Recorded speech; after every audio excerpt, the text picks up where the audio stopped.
In accordance with the Open Public Meetings Act, Chapter 231, adequate notice of this meeting has been provided as follows. On January 12, 2026, notice was sent to the Home News Tribune, Star Ledger, Tap Into Linden, Union County Local Source, and the Clerk of Municipality. By state law, there is no smoking permitted in this building at any time.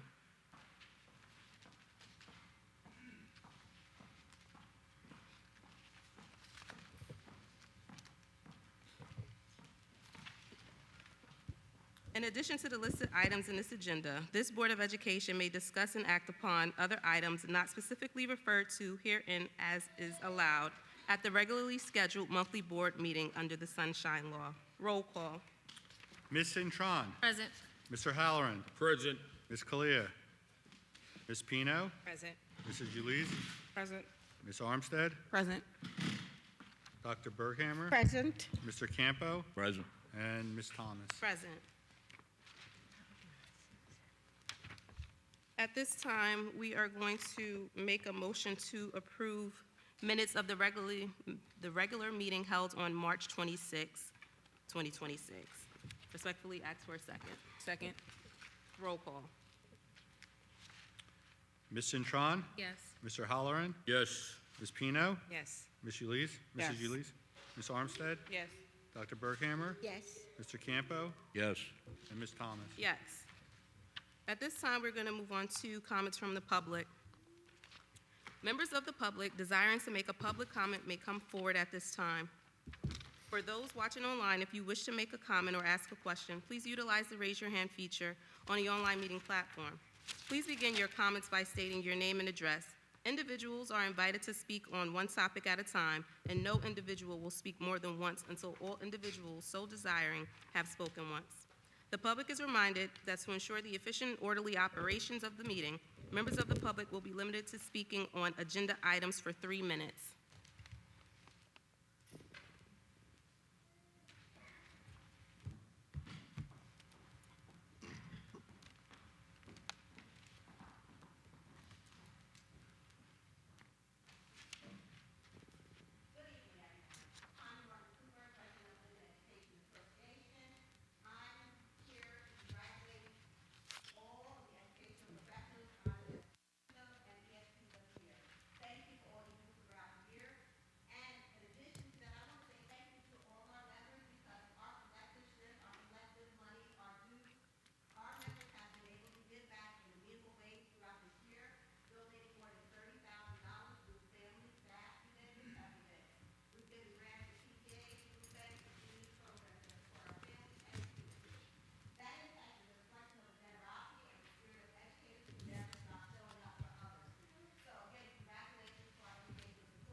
Thank you.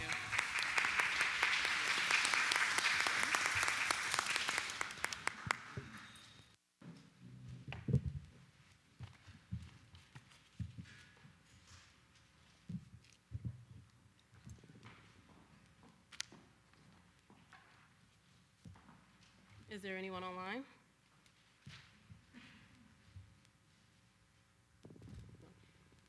Okay.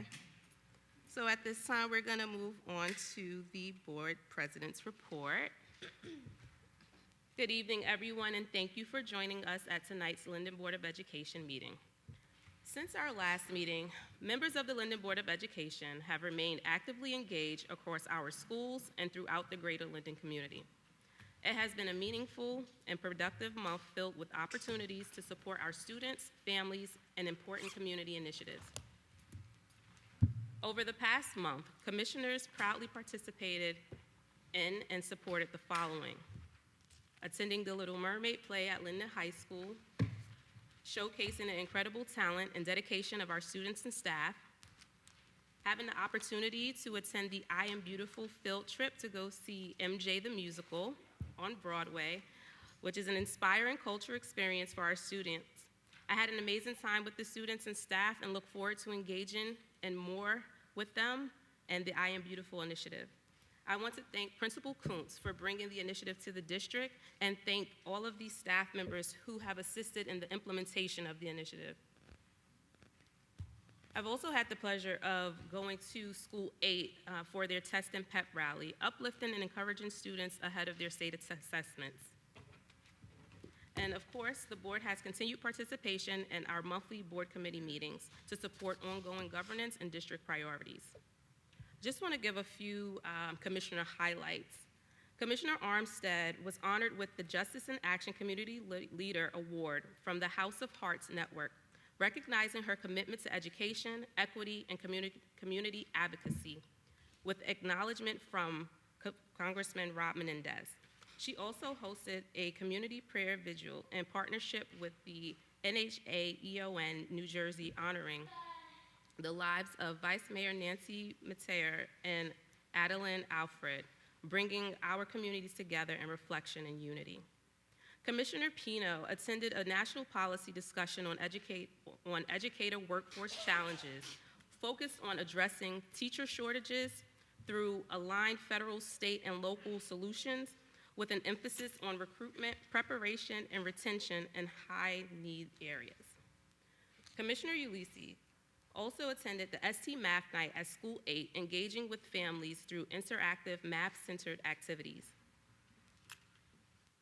These moments reflect the board's continued commitment to being present, informed, and connected to the needs and experiences of our district and community. I'm just gonna pause for a second. I know we have a long meeting, but I'm going to also shout out Commissioner Cintron, who is also the first base softball coach, Yes. okay, for our students. But I am going to take a pause and just ask those commissioners that we've highlighted if you want to take a moment to just speak about some of the things that you've done and your thoughts and feelings toward that, if you want to just say a brief statement really quickly. Sure. I attended the meeting. The meeting was well received, and it was talking about how to encourage the teachers to do more, and how to uplift the children as well. And they was talking about that we have to give an initiative and we have to give incentive in order to get more teachers into our district, because we're not the only district that who have shortage for teachers. So they was trying to tell us what to do and how to do it and stuff like that. And first and foremost, children are important to us, so we have to make sure that the kids don't get slighted at the least at all. So it was really uplifting. They're gonna do a part 2, so I'm going to attend a part 2 as well. But I enjoyed it as well. Mm-hmm. Thank you. Commissioner Cintron? Hi, yes, thank you, Madam President, as I always call you, Ms. Thomas. Thank you so much for the shout out regarding the first base with the baseball, with the PAL. I also saw the softball for the high school. The girls, they did a great job yesterday playing with Plainfield. I think they lost by like a point or two, but just being there and supporting them, it does make a big difference. Having the kids hug me, that was really, it was really nice to see that, and making a big difference in their lives. The kids at that age, it was like the age range, like about, I think it's like 9 to 11. They're looking for guidance, and I was glad I was able to be there and support them. That's what they need more than anything, so thank you. Thank you. Commissioner Ulisi? Last night's game night, it was a success. It was great to see the families and the children interact with each other, play fun games, and learn at the same time. And they were able to take the games home, so it was really great. Thank you. Commissioner Armstead? Yeah, it was very humbling to have received an award, but some of this feels like this is work that we're supposed to be doing naturally, so I don't think that I needed an award, but I'm deeply appreciative. And just a little bit about the organization. The House of Hearts Network is a nonprofit that specializes in professional development for the youth. So like I volunteer a lot for them, for their conferences, and have a lot of engagements with a lot of the younger constituents that are at the college level looking to navigate college development and career development. And then I also received the award because I serve for the National Haitian American Elected Officials Network, where I'm currently their secretary. So the prayer vigil, if you guys weren't aware, we recently had 2 young ladies in the Haitian community. One was a vice mayor in Coral Springs, Florida, and another one was a young woman that lived in Hamilton, New Jersey, who unfortunately lost their lives at the hands of their partners. So I thought it was fitting to come together as a community just to honor their lives and to pay tribute to them, especially specifically the young lady that lived in Hamilton, because she does not have a lot of family in New Jersey. So I just thought it was fitting for us to come together and to recognize them and to uplift them. So it was really nice to see our community come together. I felt very supported. We had people from across the state come. We had advocacy directors from domestic violence coalitions come. So it was a really great event overall. So thank you all for your support. Thank you. On April 1st, we hosted a game night during board president office hours, creating a fun and engaging space for connection with the community alongside Commissioner Pino. I'll pause here. We started having the board president hours, and what I'm noticing is that I've only had 2 people come and participate, and then our last meeting that we had in April, it was only Commissioner Pino and myself, and we played cards. But we're really hoping to have you all come out and just talk with us, engage with us, whatever's on your mind regarding the district or the community, just really come out. Next month, this May 6th will be my last board president hours for the 2025-2026 school year, and we will pick back up in September. If you do feel the need to want to continue, please shoot us over an email, and we'll definitely consider that. Lastly, as we approach Teacher Appreciation Week, I want to thank our educators for their unwavering commitment to our students and district. You are essential to everything we do, and we need you, as well as our nurses for Nurses Week. We appreciate your commitment and definitely know that you are essential to our district, and again, we need you. So again, thank you to our students, families, staff, and community partners for your continued support and engagement. Together, we remain committed to fostering strong, connected, and high-performing school community. And that concludes my president's report. Moving on to the superintendent's report. Thank you. Good evening, everyone. I am going to start my report with turning it over to our student representative from the high school, Ms. Ananise Matos, who's going to share life in the day of a high school student. Thank you, Dr. Perkins. So I'd like to begin with our student life and engagement. On April 1st, a group of juniors went to a college fair in Woodbridge, hosted by the Career Fairs USA. On April 13th, the National Guard visited lunches to answer questions about part and full-time careers and benefits in the military. On April 15th, ROTC juniors also took a trip to Ramapo College of New Jersey. April 15th, Mr. Firestone led a student-athlete summit focused on leadership, accountability, respect, and sportsmanship. On April 17th, the entire junior class, attended the LHS Spring College and Career Fair in the gymnasium during the school day. This event offered over 65 college, trade, military, and career representatives. April 21st, Bloomfield College had an admitted students day in the college and career room. April 23rd was also Take Your Child to Work Day, so we'd like to shout out all the teachers who brought their kids at that day. We also like to give a congratulations to the class of 2029 for hosting their first successful movie night on April 23rd, providing students with an opportunity to connect and engage with their peers as they watch Princess and the Frog in the gym.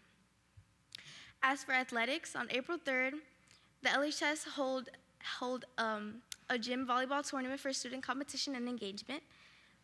On April 22nd, the New York Jets hosted a Linden versus Union girls flag football game highlighting female athletes.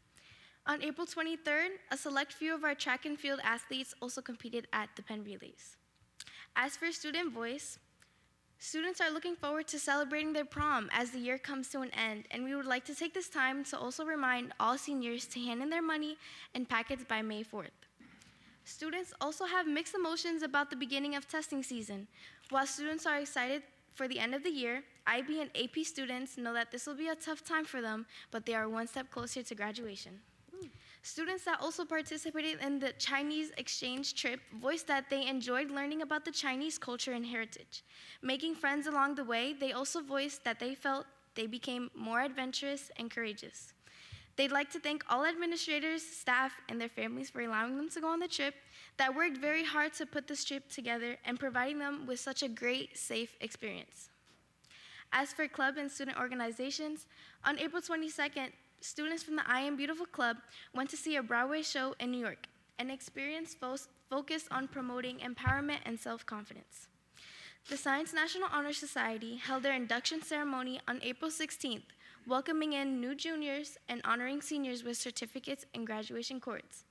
On April 21st, the National Honor Society held their induction ceremony, welcoming new juniors again and honoring seniors with their certificates and cords.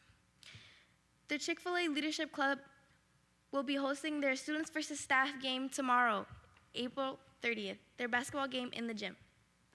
As for NJRTC, our NJRTC cadets participated in the BLT training from April 27th to April 29th to develop leadership and teamwork skills. And lastly, for our IB students, we'd like to wish a good luck to all IB students taking their exams, which began yesterday, April 28th, with IB Physics, marking the start of the testing season. Thank you.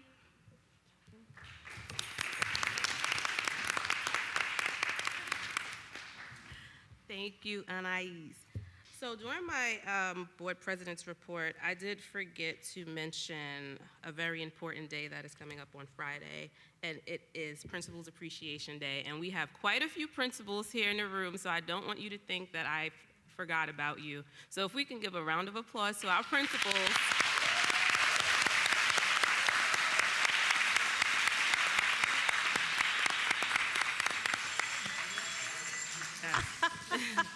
Thank you so much. We truly appreciate all of your hard work and running our school buildings. Without you, we don't know what we would do. So thank you so much.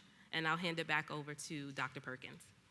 Thank you so much. I just want to continue with that sentiment that we are so grateful and thankful for our building leaders. Let's have another round of applause. Stand up, principals. If you're in the room, we need to see you. Just stand up, principals.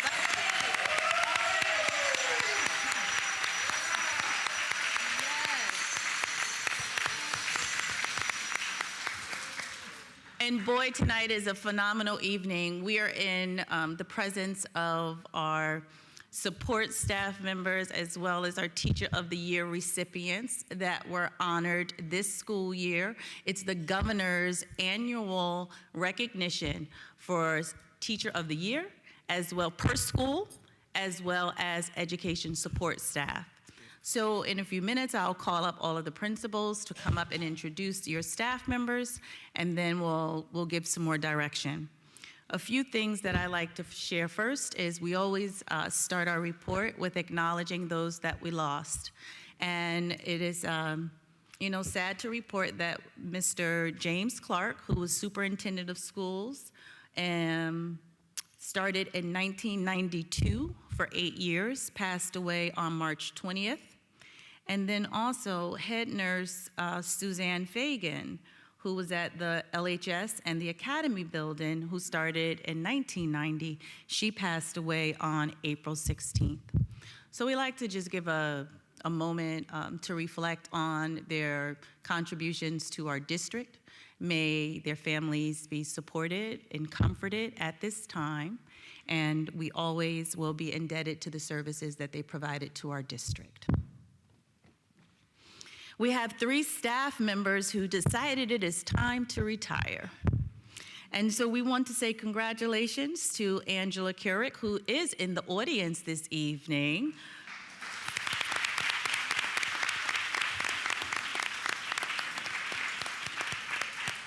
As a paraprofessional, she started in our district in 2011, and she served at schools 2, 6, and 9, and her retirement date is June 30th. We have Mr. Kurtz. Robert Kurtz is a physical education teacher. He started in 1996. Do the math. And he plans, he's currently at school number 8. He also served at school number 6, and he plans to retire July 1st. And then we have Miss Yolanta Rudnicka, who is the teacher of she's currently the Learning Disabilities Teacher Consultant. She started as a teacher of bilingual, bicultural in 1994. And so she was at school number 8 when she started, and now she is in the special education department, and she plans to retire in January of next year. So congratulations to all 3 recipients.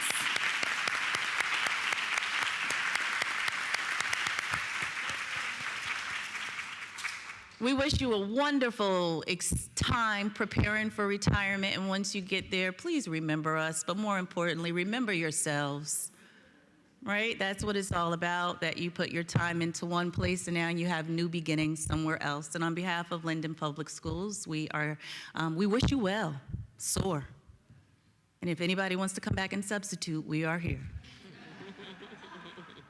So now some data trends in our district. I'll start with our student enrollment. As of today, we have 6,448 students on our roster, and 92% of students have been in attendance.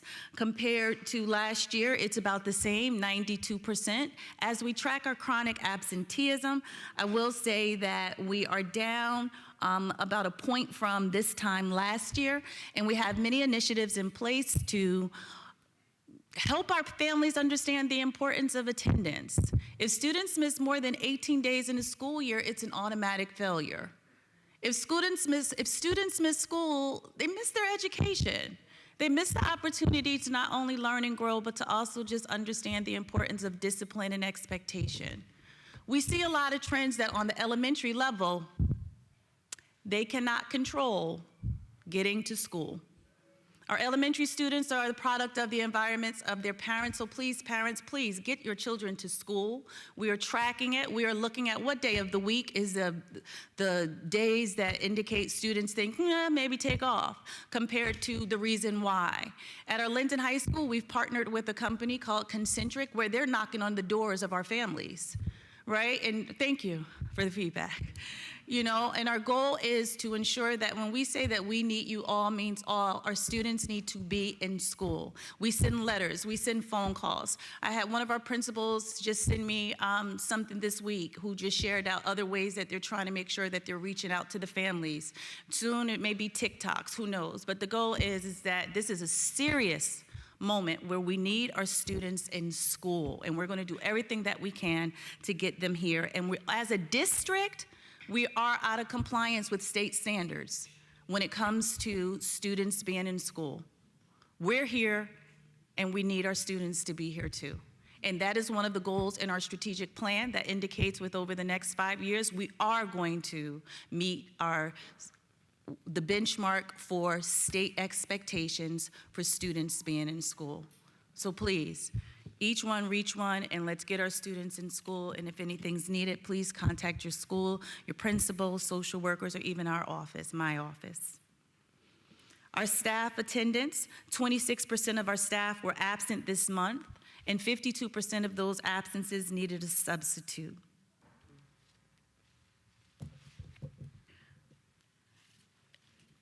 In our dress code policy 5511, I'm presenting the results of our annual review of our district's uniform dress code policy.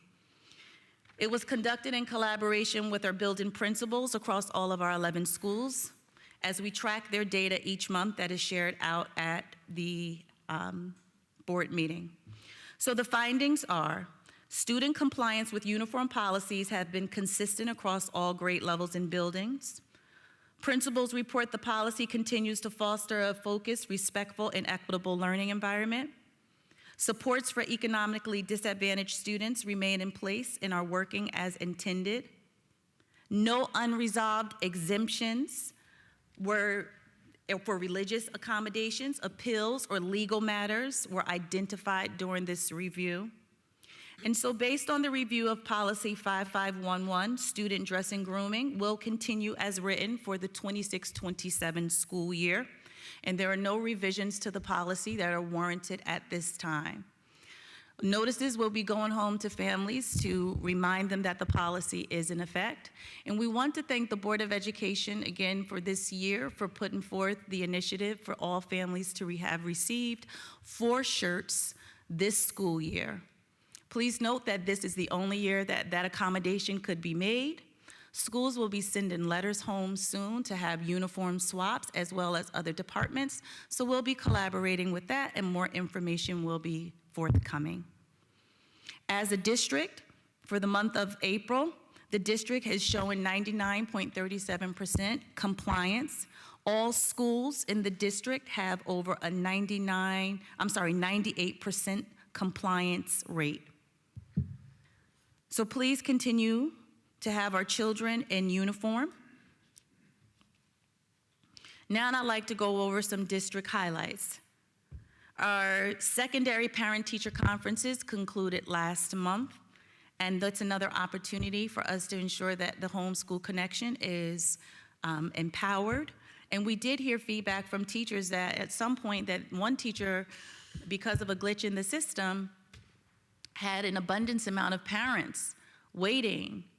That's what we want to hear and see of parents coming into our schools. So they are coming, continuing. Again, if you have any questions, it is imperative that our parents know where your students stand. We have Genesis Parent Portal, and that is the portal that has all the information about our child's attendance and progress. Our data shows that only 70% of our parents have access or online. So we're pushing with new efforts to ensure that we get all parents on the system to know what the report card is showing, attendance, and just everything as far as student information on their child. So again, we are a digital district. We need our parents to really push for getting on the portal. We can see the report. When report cards come out, we can see the percentage of parents who open up the report card. And we have work to do. So some great things going on in the district this month is Autism Awareness Month. April is a month that we get to express our diversity. Not only do we understand diversity, we are diversity, and we celebrate diversity. We have our Director of Special Education here with us this evening, Mr. Colibus, and he shared with me this, some of the highlights that's going on in the district just for this month. We had a sensory night for our autism program. We had bright and beautiful therapy dog visits. Build-A-Bear experiences took place in our district, an interactive hands-on experience for those students with those Building the Bear. We had a spectrum of sounds showcase, Special Olympics, and tonight we are pleased that we have some cookies over here for our recipients for Teacher of the Year as well as Education Support Staff of the Year, and they were made by our students at our top building. So I want to just give a big shout out to all of our students because as I said, we are diversity. Thank you, and you're going to enjoy those cookies.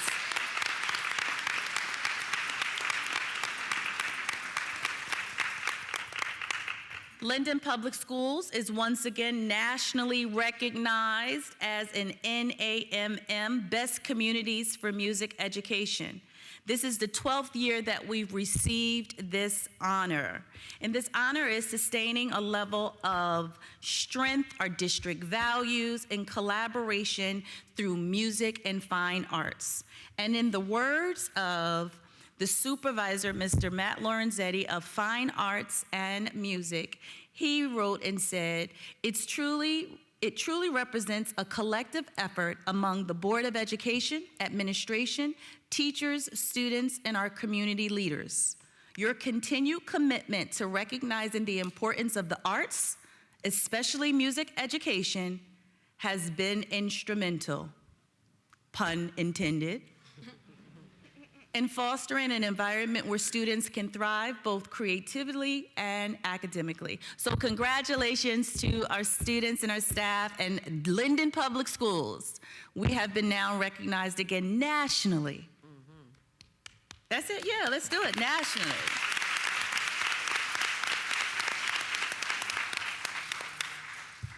In the audience to this evening, we also have Director of Mathematics, Mr. Rick Molinaro. And we are so thankful that he applied for a grant through Phillips 66. It's called the Phillips 66 Social Impact Grant on behalf of Phillips 66 Bayway Refinery. And we received $20,000.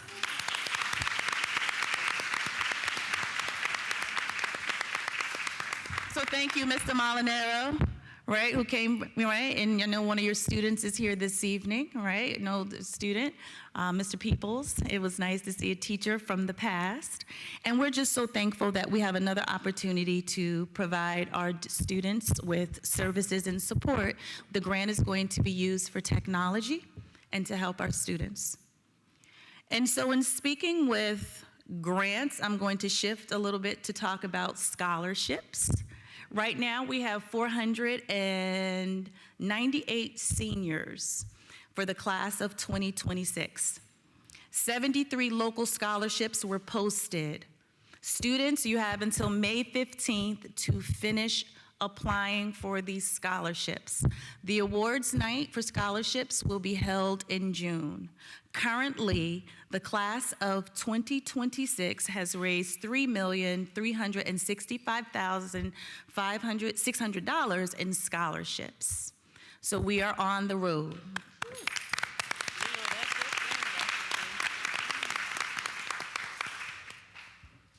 And so I have another highlight for technology from Mr. Scaldino, supervisor of our instructional technology. He wanted to just make sure that we are pushing out that students in our CTE program, Career Technical Education. This month, our high school students completed professional level training in Adobe and Final Cut Pro. And these are the same tools that's used in creative industries, building skills that go well beyond the classroom. So we're really excited for those students who took the course and did very well in that. And then in our production studio over at the high school, our middle school students are continuing to partner with our high schoolers, and also our elementary students are going up to the studio, and they are getting real world experience production. And I will always say that Commissioner Armstead, this was one of her babies that she put forth with the production studio, and the students continue to speak of it.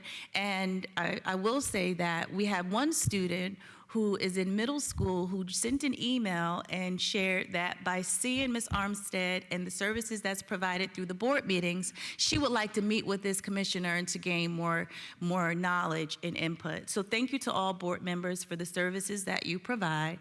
And that I'm going to pause now and then shift over to recognizing our support staff and our teachers.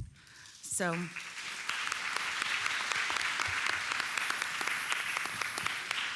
I am going to ask that our principals come up to, and Ms. Lewis, Assistant Superintendent, if you can meet us over there with the certificates. We're going to ask the principals to come up first in order by school, and we're going to line up. We're going to pass the microphone, and we'll ask that you recognize your two staff members. Staff members and the principal will go over to the Linden Tigers banner and take a picture with our publicist. And then we're going to ask that the teacher and the staff member come over here to where our publicist is, Mr. Watkins, to stand over to the side. Once we get all of the photos of each individual school, we're going to take group photos of teachers and support staff. So starting with school number 1, Mr. Walker, come on up, followed by school number 2. Mr. Fingerland isn't here. All principals, come on up, come on up. We're gonna have you all come up to the front. Come on up. So Mr. Walker, right, and just wait for everyone to come up. Mr. Walker, you're gonna go by Ms. Lewis, and I'm gonna come join you, but I just wanna call the principals up. Next, we have Dr. Olivero, school 4, followed by Ms. Crawley, school number 5. Mr. Walker, school number 6. Ms. Rodriguez, school number 8.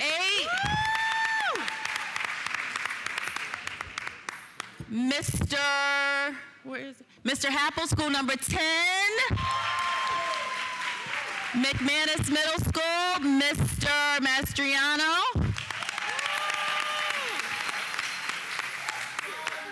School Vice Principal Monaco.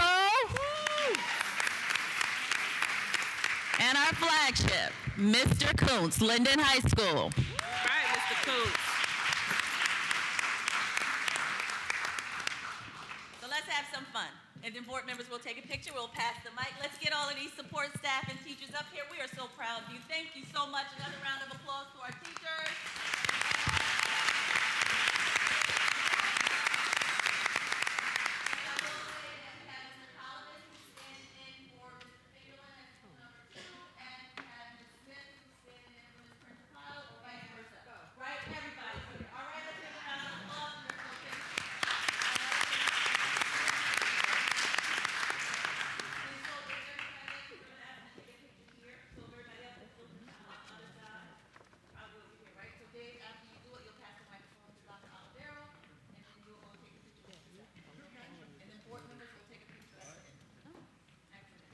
It is my.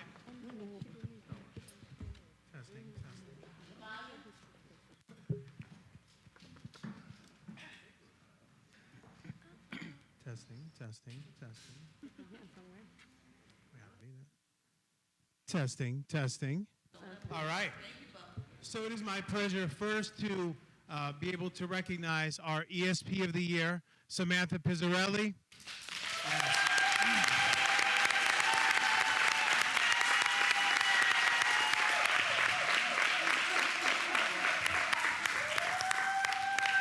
Samantha does so much at School One to bring ELA alive for our students. She is a vital support for our staff. She is absolutely phenomenal. We could not do what we do without her.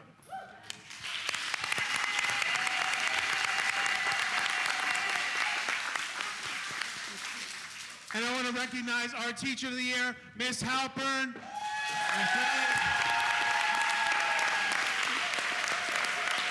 Miss Halpern, not only does she love the kids, is she amazing. If you walk through the school, you will see just what she does, and she brings art alive for our students. She is the best of the best. Thank you, Miss Halpern.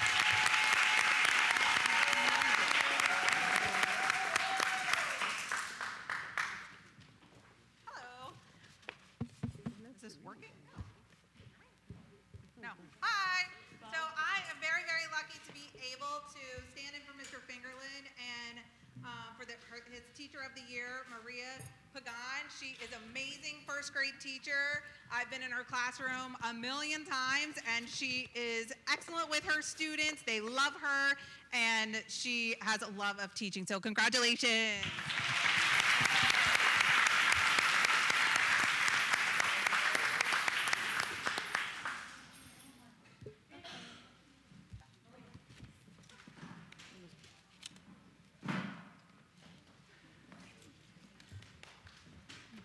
So I have the pleasure to celebrate with everybody here and celebrate with everybody and all the award recipients. For the support staff for School 2 is Karen Wisnowski, speech and language therapist. I want to say a couple things about Ms. Wisnowski. When I first came on the child study team many years ago, she was the speech therapist at School 10, and she took me on her wing and taught me how to run a child study team meeting. But as you see, she is involved in her students so much. If you see her at School 2, she's constantly walking around, has the hands and walking the children from place to place. She's involved with Special Olympics, so no one is more deserving at School 2 for this award. Congratulations. Miss Taylor. Miss Taylor, come up, please.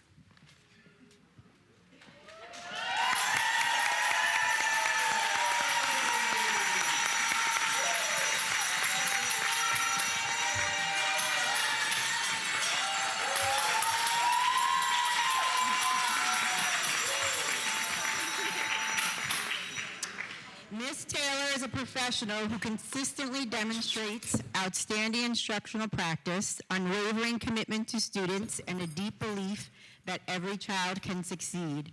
Whether collaborating with colleagues, supporting families, or finding creative ways to engage students, She approaches each day with positivity, patience, lots of patience, and purpose. What makes Karen truly special is not only her talent, but the relationships she builds. Students feel seen, valued, and encouraged in her classroom. Colleagues respect her leadership and willingness to support others. Our school community is stronger because of her presence. Ms. Taylor leads with both heart and excellence. She reminds us that teaching is not simply a profession, it's a calling.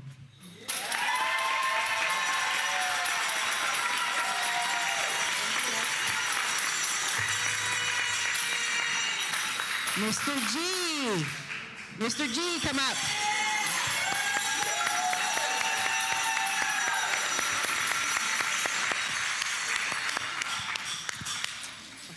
Our Power Professional of the Year has quickly become an invaluable member of our team. From the moment he joined our school, Mr. Gorbanoff demonstrated a willingness to step in wherever needed, always offering support, lending a hand, and approaching every task with positivity and professionalism.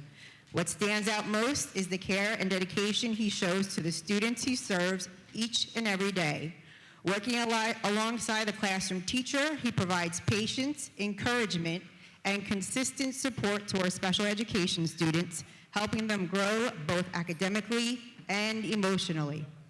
Our school is fortunate to have someone so dependable, compassionate, and committed to student success.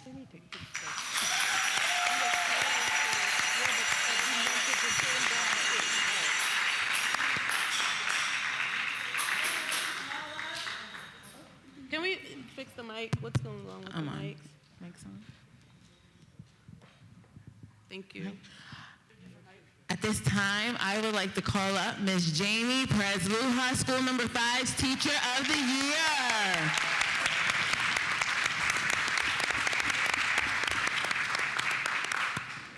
Ms. Presluha exemplifies what Linden Public Schools is all about.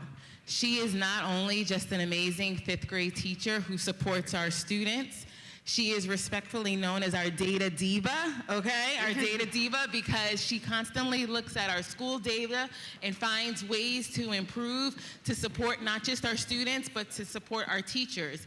Ms. Presluha also supports our novice teachers throughout the district as a mentor to help them and ensure that they are showing the different skills and expectations of Linden Public Schools as a whole. So Ms. Presluha, thank you so much for all that you do. Thank you so much for supporting our school. Thank you so much for supporting our students, our families. We love you and we thank you for all that you do.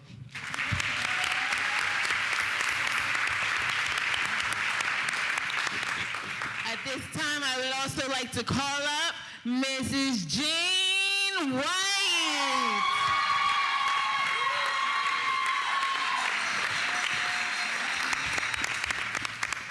Ms. White is a paraprofessional at School Number 5. But not only does Ms. White support our special education students, she supports all of the students of School Number 5. She is the heart of our school. Everyone knows who to turn to when they need support. And Ms. White also brings out the creativity of our students as the leader of our cheer squad.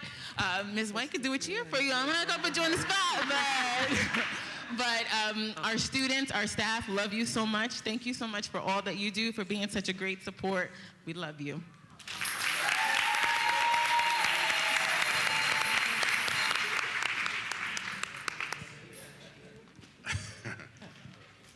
Yeah, I'd like to call up School 6's Teacher of the Year, Jess Kelly.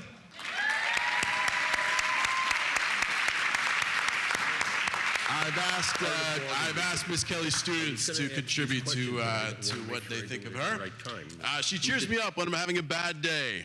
She gives us fun essays and articles to read and tons of dojo points. She's got cool books and great snacks. She dances even though she doesn't know the music during talent show practice. She's one of the nicest teachers I've ever met, probably the nicest in the whole world. Sometimes she gets mad, but no. She rarely gets mad and yells, but sometimes she gets disappointed. If I had to choose any teacher, it would be her. So that's Sebastian, Ava, Penny, Jason, Matthew, and Julia. You are genuinely one of the best teachers in the district, and it's truly an asset of School 6. Congratulations.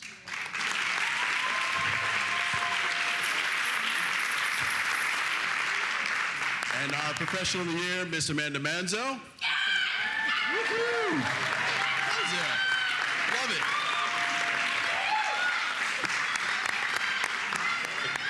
That's awesome.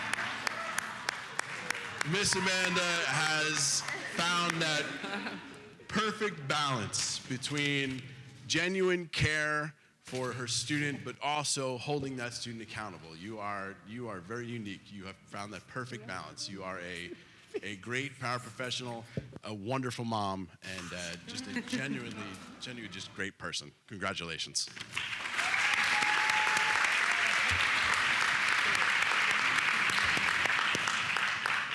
Good evening. I'd like to call up Ms. Justina Steck from School 8.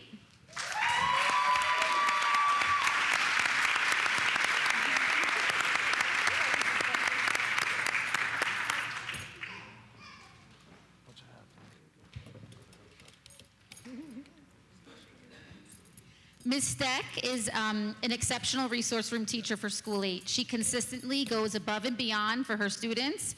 She has built strong, positive relationships with her colleagues and is respected by peers for her teamwork, kindness, and professionalism. As a parent whose own son attends the school, she demonstrates deep trust in our commitment to the school community. She has a remarkable ability to connect with every student, finding individualized ways to help each one succeed and feel valued. In all aspects of her work, she models the highest level of professionalism and dedication. Thank you, Ms. Steck.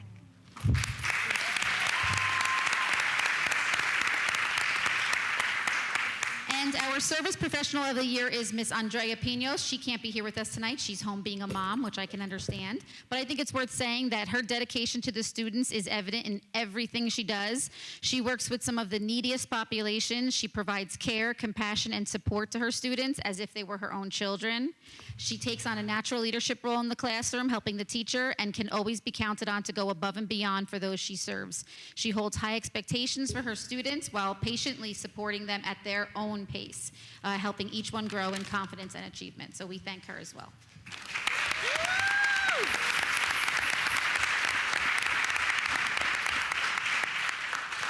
Hello again. I am now Mrs. Principato. I'm standing in for School 9, and I'm very excited because I have worked with this Teacher of the Year for a very long time.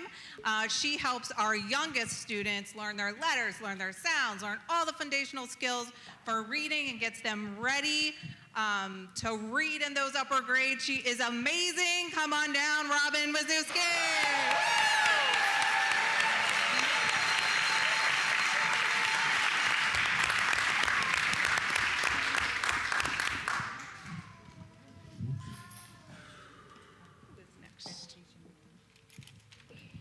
Sherry? Yes. Where is Sherry Orcutt? Is she here? She is our Educational Professional of the Year for School 9. Congratulations, Sherry.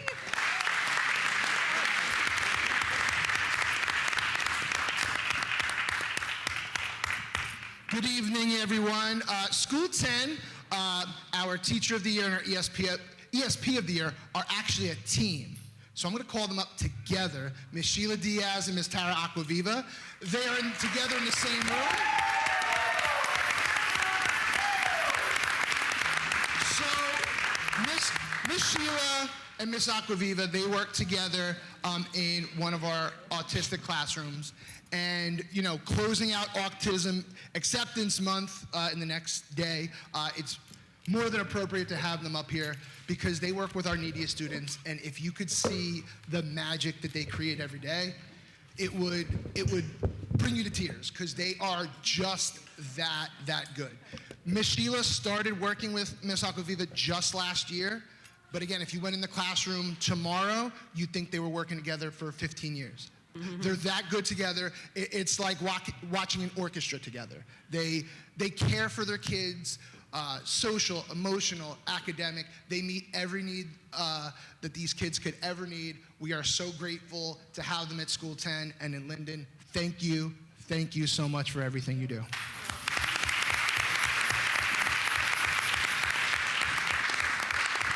Good evening.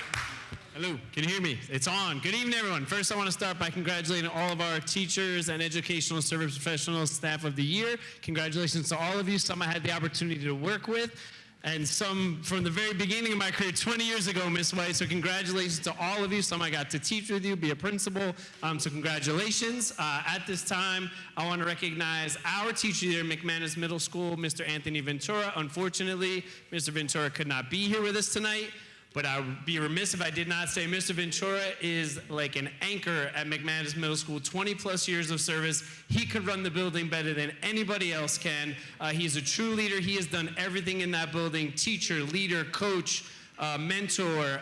Kids know his current events wall. He runs our snack shack. He runs our scoreboard for all the events. So whether it's needing advice on the volleyball court or basketball court, whether it's providing students with history education and his current events wall, he is just there for all of our students, and his reach goes far beyond room 210 up at McManus Middle School. He's a true presence and a leader at our school, and we're happy, and I'm very happy and lucky to have him at McManus Middle School. So Mr. Anthony Ventura.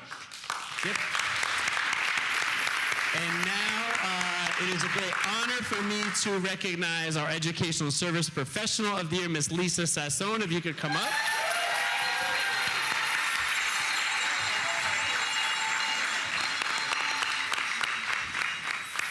I want to say there's way more to Miss Sassone than what is on this paper, but I hope to articulate very quickly and briefly that she is a paraprofessional at our school that plays a vital role in McManus, and we're very happy to have you. She works often quietly behind the scenes when the spotlight is not on, but she's helping all of our students reach their goals. She is kind, she is compassionate, she is patient, she makes every student feel valued. We're truly lucky to have her as she helps to help every student meet their goals. She works well with our teachers and staff. I love her on the holidays when she's wearing her silly shirts. They make me laugh. She participates in all of our events. We can always count on her to help boost our morale and pick us up on days that we're not feeling so well. So I want to thank you for always picking up our spirits. And just her collaboration with her teacher. I know Miss Olson is here supporting her today, so thank you. But her positive attitude lifts everyone. She's dependable and compassionate, and we're lucky to have you. So congratulations.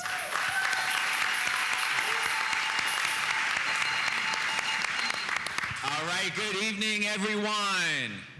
Congratulations to all of our teachers and ESPs of the year, and it is my honor and privilege to recognize the Teacher and ESP of the Year at Joseph E. Soule Middle School.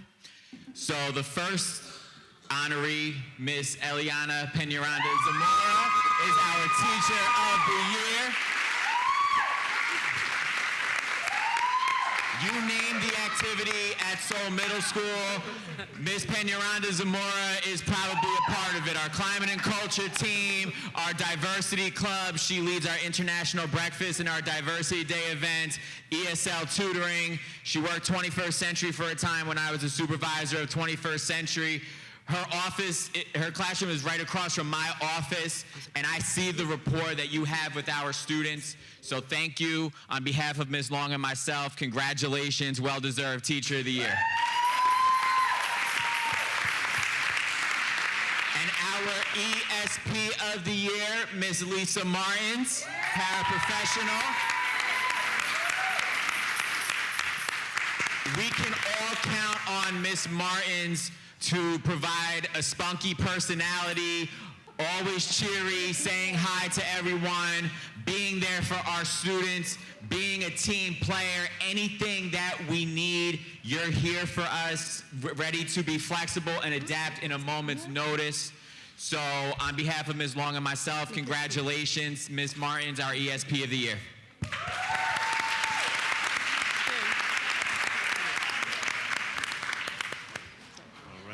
All right. Good evening, family. Peace and love. We'll start with the ESP for Linden High. First of all, is Linden High School in the building tonight? Where's Linden High School? There you go. Thank you. We're going to start with the ESP for Linden High School this year, and that's Miss Elba Ceballo.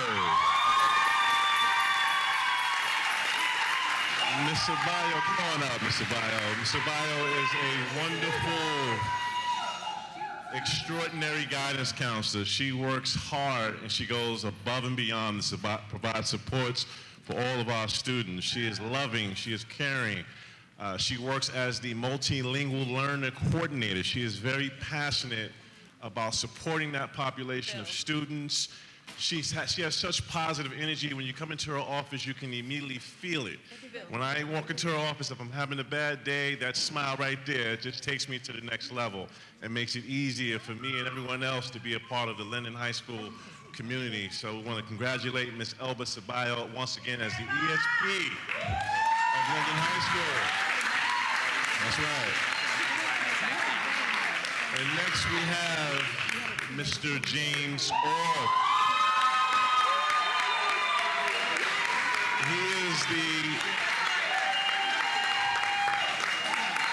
He is the Linden High School Teacher of the Year. Mr. Orth is a dedicated professional. He is truly cerebral in everything he does. He is organized. His students are always well-behaved and engaged. He is thoughtful. He is caring.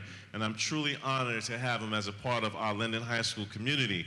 He also has another role as the Student Services Account Manager. And we affectionately call him the Money Man. John, we know you're the district money man, but he's our in-house money man. And if you know anything about the high school, we have so many clubs, so many activities, so many events, so many items that need to be purchased. And this man does a wonderful job of keeping account, an accurate account of everything. He helps me sleep very easy at night. If I didn't have him, I'd have a lot of worries. So I definitely want to thank him for his acumen for business and accounting and his passion. He does it because he loves it, right? He's here because he loves it and he loves working and supporting our community. So once again, congratulations, Mr. James Orth, the Teacher of the Year for Linden High School.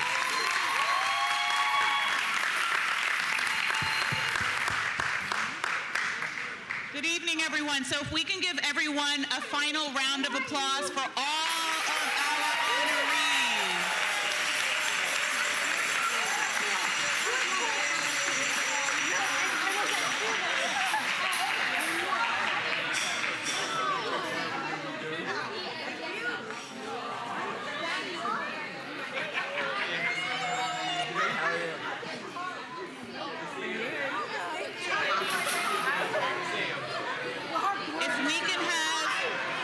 If we can have all of our honorees take a photo first, and then our board members. Our kids had a good time.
Can we have all of the principals come back to take a picture with the board?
Testing.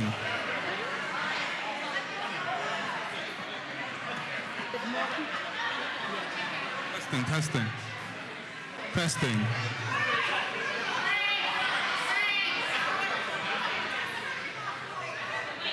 Testing, testing. 1, 2, 3. Testing.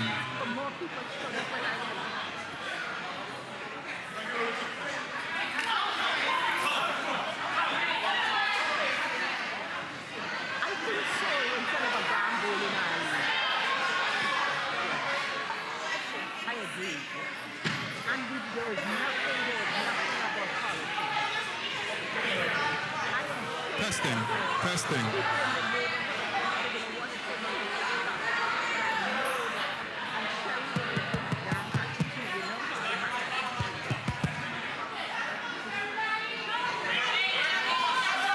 Testing.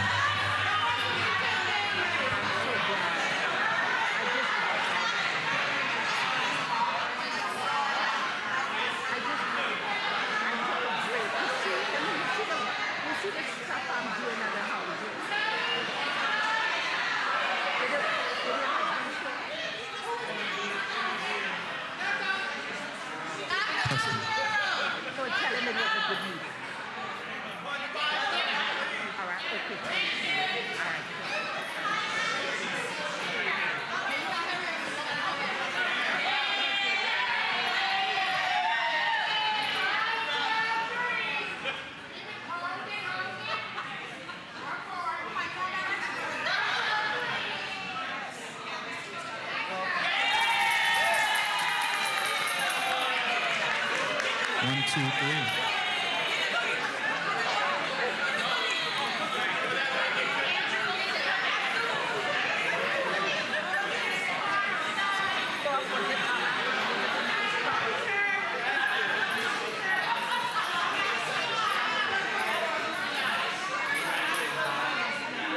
Bring her to the school. All right, tell her bring them to the board meeting. All right, but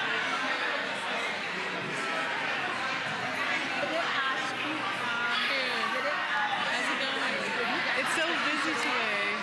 It's so busy today. All right, did it ask you, what about Emily? Did it ask you questions about public housing?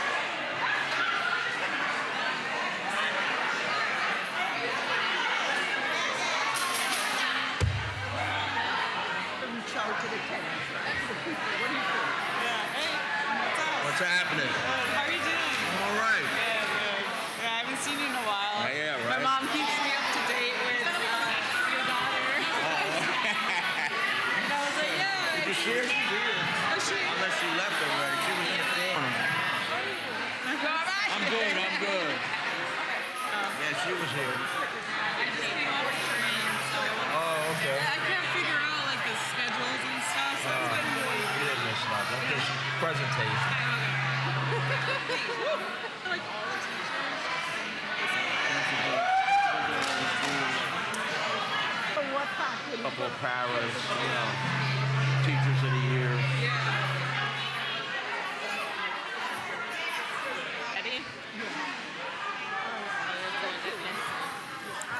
Matter of fact, Nicole texted. She probably texted me to tell me she was leaving. Okay. Dad, I'm out. Again, congratulations to our teachers and our education support staff members. Reminder, there's refreshments to my left. They like party. My guy, I thought that was you. How you been, man? Okay. How you doing? Hi, we're going to continue. How you doing? Same here. May I have attention, please?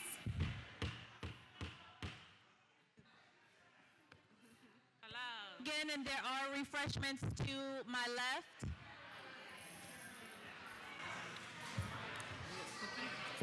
As I continue,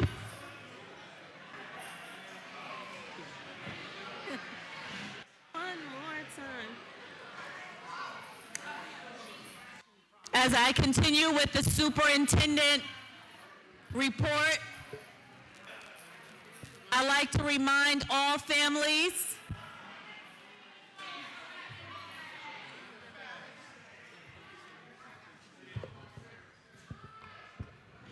that we are currently in state testing. Our NJSLA adaptive testing started this week with elementary students in grades 3 through 5. Next week, our students in 5th and 8th and 11th grade will be taking the science assessment. The week of the 11th, our students in 9th grade will be taking the algebra, English language arts, and math. And then the week of the 18th, our 6th through 8th graders will be taking the NJSLA adaptive English language arts and math. At this time, we're going to have a presentation from our directors and supervisors that ties to our district's benchmark assessment, which is the Edmentum platform. It's a mandatory assessment platform that all districts must carry out yearly. The benchmark assessment is conducted 3 times a year, in the fall, the winter, and the spring. And we're also going to provide in this presentation how the NJSLA ties to the Edmentum platform. So at this time, I'm going to ask our Supervisor of Data Assessment, Mr. Kondratowicz, as well as Ms. Smith, Director of English Language Arts, and Ms. Venezio, Supervisor of Language Arts, and Mr. Molinaro, Director of Mathematics, and Mr. Kalabis, Director of Special Education, to come up along with our Assistant Superintendent, Ms. Lewis, over curriculum. And this presentation has been put together by the team, and we look forward to just providing more information on how imperative it is that, again, as I said, students are in school, and also that where these assessments lie in our district and our strengths and weaknesses to proceed forward. Thank you. May you come up at this time.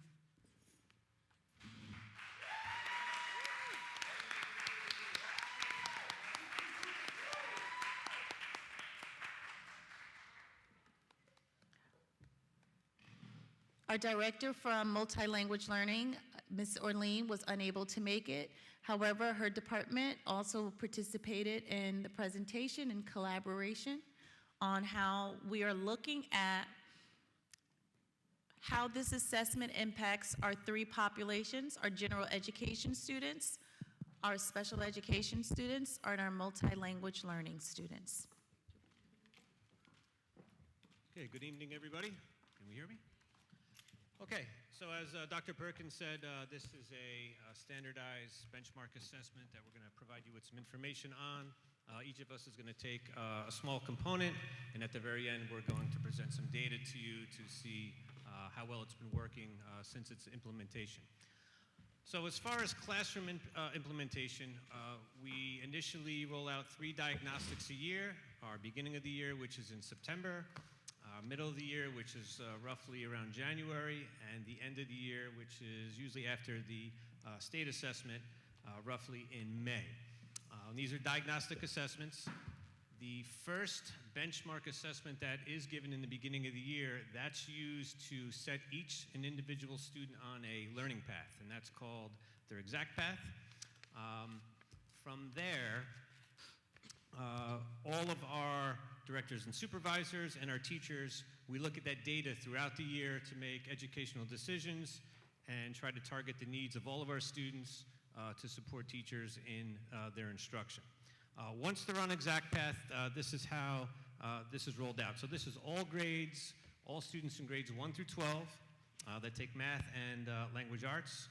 In the mathematics field here, at the elementary level in grades 1 through 5, they're working on this digital platform roughly 60 minutes a week during their center time. At the secondary level in grades 6 through 12, so our middle school and our high school, they try to average roughly 30 minutes a week, and that's also during their center time.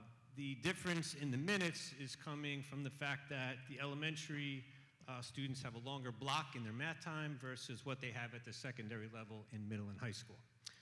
In terms of language arts, it's rolled out pretty much the same way in grades 1 through 5. The Tier 1 students, which is your whole group instruction, that's roughly 20 minutes a week, 2 to 3 times. Our Tier 2 students, which is your smaller group, that's approximately 30 minutes a week, 3 times a week. And your Tier 3, your intensive one-to-one intervention is going to be roughly 30 minutes, 5 times a week. And then at the secondary level, grades 6 through 12 again, roughly 30 minutes per week during the center time. So what is it actually doing during implementation? Okay, so there's 2 components. There's the standards mastery. So what we're looking at with this benchmark, with our data, is grade level accountability. What are students performing at each individual grade level from grades 1 through 12? Here's where a teacher can assign the assessments aligned to specific grade level standards, not just each individual student's level. Okay, and teachers can use this data as, or the questions rather, as exit tickets, formative assessments, pre or post tests, right before or after a unit. They can group their students by performance, so when they're creating their smaller groups within their centers or their teacher-led small group instruction, this is where that would come into play, and to reteach using targeted instruction based on each individual student's level. The other key piece is the priority skill lessons, and this is your deeper interventions. These are targeted lessons on high-impact prerequisite skills, and this is what's going to be really critical to grade-level success, especially when they're taking standardized state assessments. This focuses more on unfinished learning from prior grades. So as you know, as each student comes into a specific class, regardless of what school across the United States, there's always going to be some unfinished learning from prior years, especially over the summer in some cases. So this is where this component kind of fills in the missing pieces. And again, teacher can use the data and the information for their small group instruction and really during their intensive intervention blocks. That's where these 2 key pieces kind of come into play. From here, we're going to turn it over to the real Jennifer Smith now. All right. So my job is actually Director of Elementary Language Arts. And so with any kind of platform, you're going to have strengths and weaknesses, right? So strengths of Edmentum and ExactPath is we have personalized learning. It meets students exactly where they're at. So if they're a lower level student in 3rd grade, it's going to meet them at that level. If they're a higher level student, it's going to meet them there. It adjusts as students improve. So as they improve, the ExactPath changes up its questions and it changes up its instruction. There's built-in support, so there's visuals and step-by-step directions, so students can do ExactPath independently, and it's learn at your own pace. So it's not, accelerating your learning if you're not ready for it. Academic growth, regular practice leads to better test performance, so it gives students those practice on the skills that they need, daily or weekly, depending on the time allotment. And it also has supports, is that me? It has supports and interventions, and it finds the skill gaps and targets the lesson. So teachers can run reports and find out exactly what skills the students in their class are lacking, and the ExactPath targets those skills. It provides tiered intervention and progress monitoring, so it's telling the teacher as the student goes along where they're at and how much they're improving and how quickly. And it has progress tracking, so it monitors that student growth. That's what we're seeing with those benchmarks. And what I really love about the benchmark part is it really shows us, like, it's sequential from K to 12, right? So we can see where our students are, well, actually this year 1st grade, but in the past it's been kindergarten. But so it shows us our 1st grade students and our 12th grade students. So it's sequential. And where was I? Sorry. What was that? What just happened? Okay. It monitors students' growth, and it quickly adjusts instruction, right? So a teacher having all these different levels in their class are gonna have to figure out how to adjust, and ExactPath adjusts it very quickly, right on time. So that is what is the positive things. And then areas for growth, nothing is perfect, right? So teacher use and accountability. The program needs consistent use. That's why we embed it into our programs that we have and ask the teachers to do it during our workstation time at the elementary level. And during class time at the secondary level, it requires teacher monitoring. They have to look and see how their students are doing, if they're missing a skill, and how to instruct on it. It needs ongoing teacher training. We have new teachers coming in all the time. They're not going to know how to use it, right? So we have to continually train teachers on how to use it, how to run the reports. Time and implementation can sometimes be challenging because we have lots of other things to do, and it doesn't replace teacher instruction. So we don't want to use it that way, and it doesn't. So that is a challenge. Student engagement, sometimes students may find it boring and repetitive, but we've kind of done our best to do, we're going to talk about Edmentum Challenge in a little bit. So we've done our best to combat that. And then sometimes there's limits and tech issues. It's a good, like I said, good skill practice, but not for deeper understanding. It doesn't replace our teachers and what they do in the classroom. So, speaking of challenges, we had heard our students saying that they didn't enjoy it as much.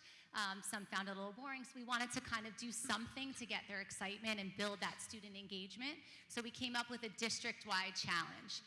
We sent out this flyer to all the principals. A lot of them blew it up and made posters in the school. Kids were really excited to begin a challenge. So this was for all students in reading and math from grades 1st through 12. It ran from December 1st till April 1st, so it just ended. There were 2 categories per subject. So for reading, there were 2, and for math, there were 2 winners in each grade level at every single school. We were looking for the student that scored the highest number of skills that they had mastered during that time frame. And then again, who had the most improved diagnostic score from the beginning of the year to the middle of the year. So we heard some excitement. The kids were really excited to find out who won. And this was a great success. There were prizes and certificates for all the winning students. And we were so excited to see, we gave out 200 prizes, 160 elementary prizes, 24 to the middle school and 16 to the high school. And it was filled with school supplies and then water bottles and Edmentum chargers and things to get them excited. And the winners came from all subgroups, all classrooms, all subgroups. So it was a really good success. And we think it built some engagement and excitement about Edmentum.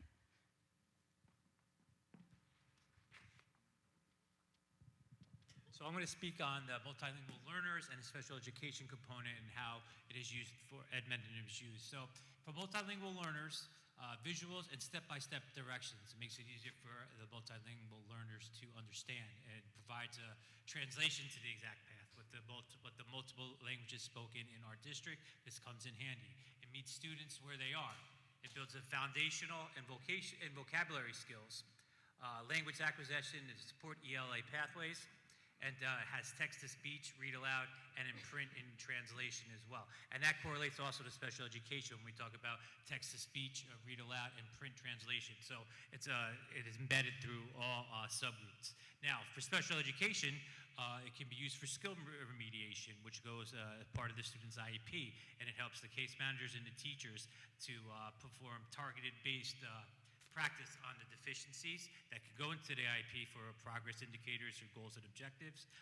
As I said, it monitors through the data. The personal learning pathways, because every IEP is individualized, so it is used for that. Again, on a elementary level, progress indicators have to come out on every trimester, and on the secondary level, it's every marking period. So we can use Edmentum to that to track what we're doing and to work on the issues that the students may have and show progress as well. Again, it goes into the IEP. And for ESY, which is our extended school year program, we can use it to determine if a child needs ESY by regression and recruitment at the midway point of the year coming back from Christmas vacation. So for these subgroups, it's very instrumental, and we're seeing progress in both subgroups. Okay, so just speaking about, Dr. Perkins mentioned that we're in testing season right now. The state test has begun. Edmentum our students have really benefited from being a part of Edmentum because there's a direct alignment to the new state test, which is now adaptive, just the way Edmentum is. So just some highlights here, and they're both aligned with the New Jersey Student Learning Standards. So students are practicing these skills that they are directly going to see on the state assessment. And as we mentioned in the beginning of our presentation, the standards-based mastery, this is a part of Edmentum, so it's different from the diagnostic, and it's different from the learning path. It's actually standards, state standards, that teachers can assign to students. And they can assign this to them as a whole group lesson if they feel that there's a particular standard that students need a little extra help in. They can assign it as in a small group instruction for differentiated learning, or they can even do it on an individual basis.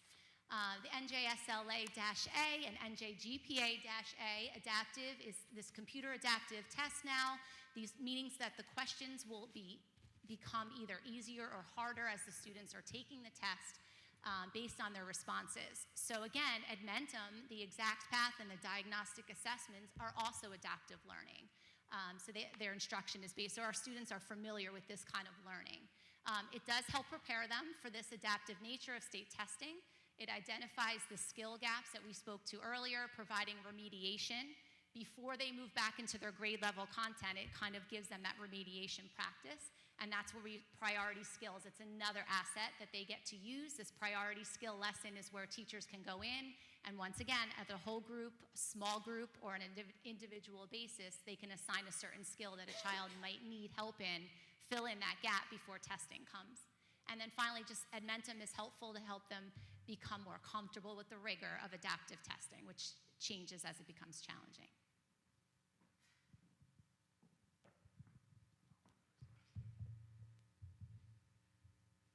Well, there's supposed to be more to that than this.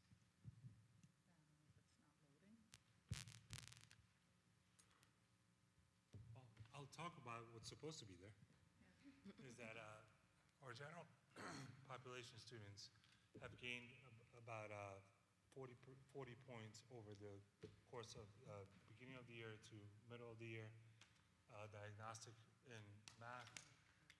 What was highlighted in there is that our multilingual learners, our ML population, actually almost doubled the growth of our general education students. So our ML students are growing at an exponential rate using this program. And our special education students are actually very close to our general education students as well. So that is basically the story for both ELA and math. Yes. Yeah, I'm not sure why it's not showing up on the screen, but Maybe it's just I'm really not lying. It's really, if you need to say that. Do we need to just change? Could I have a technician? So I can just read off those numbers that for math, our general students in half a year, so from the beginning of the year to middle of the year this year, grew by 35 points, which is right on target. They're supposed to be growing about 50 to 60 points in 1 year. Our ML students already grew 52.8 on average, and our special education 31.2, that's in mathematics. And in language arts, our general education is at 31.1 growth, so again, right on par. And our ML students slightly outperforming our general students, and our special education students are just slightly below.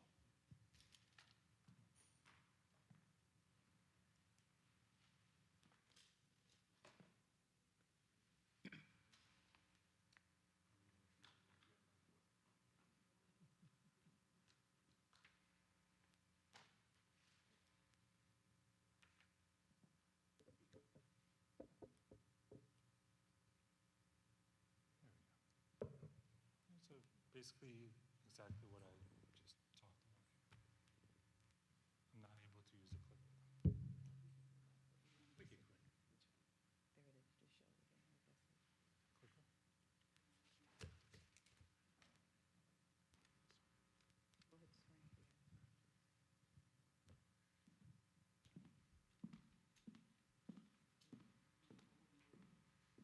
I only have 3 more slides.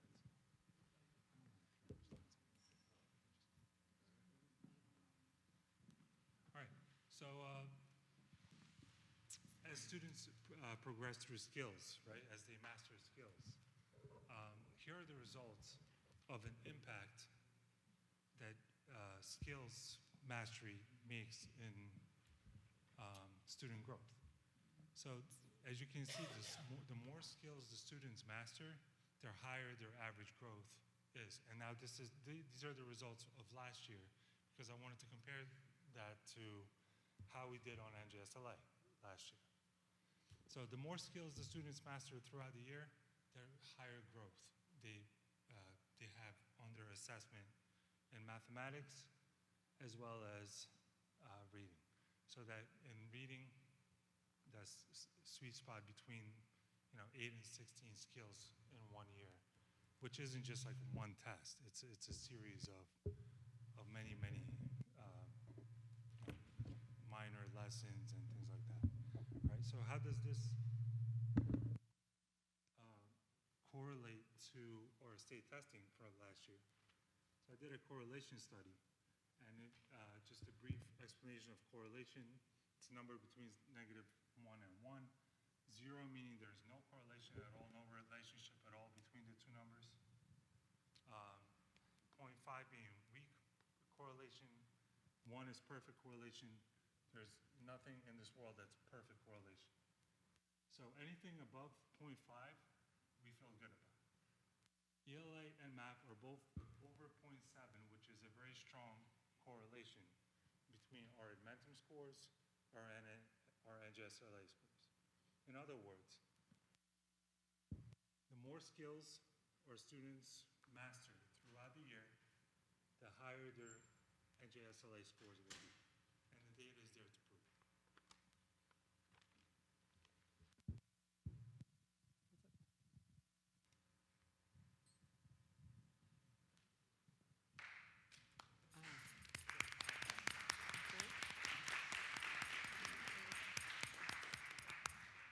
Thank you. So what I like to add is, as I started with, is that we're currently in NJSLA testing mode. Every student must take the test unless they have an individual education plan with severe disabilities that would inhibit them from taking the test. The test is now, this is a new test, it's adaptive. But the test is aligned to New Jersey state course standards. So that means that regardless of what level a student is on, special education, ML, or below grade level, they sit in that seat and they take that test that's for a 3rd grade level, no matter what. They take that test for the standards. What we're seeing now is that because this is a new test, it will adapt to that student's ability. But our scores on a standardized testing comes one time a year, and that's May, the end of April, the month of May. It's just a small snapshot of what students do throughout the school year.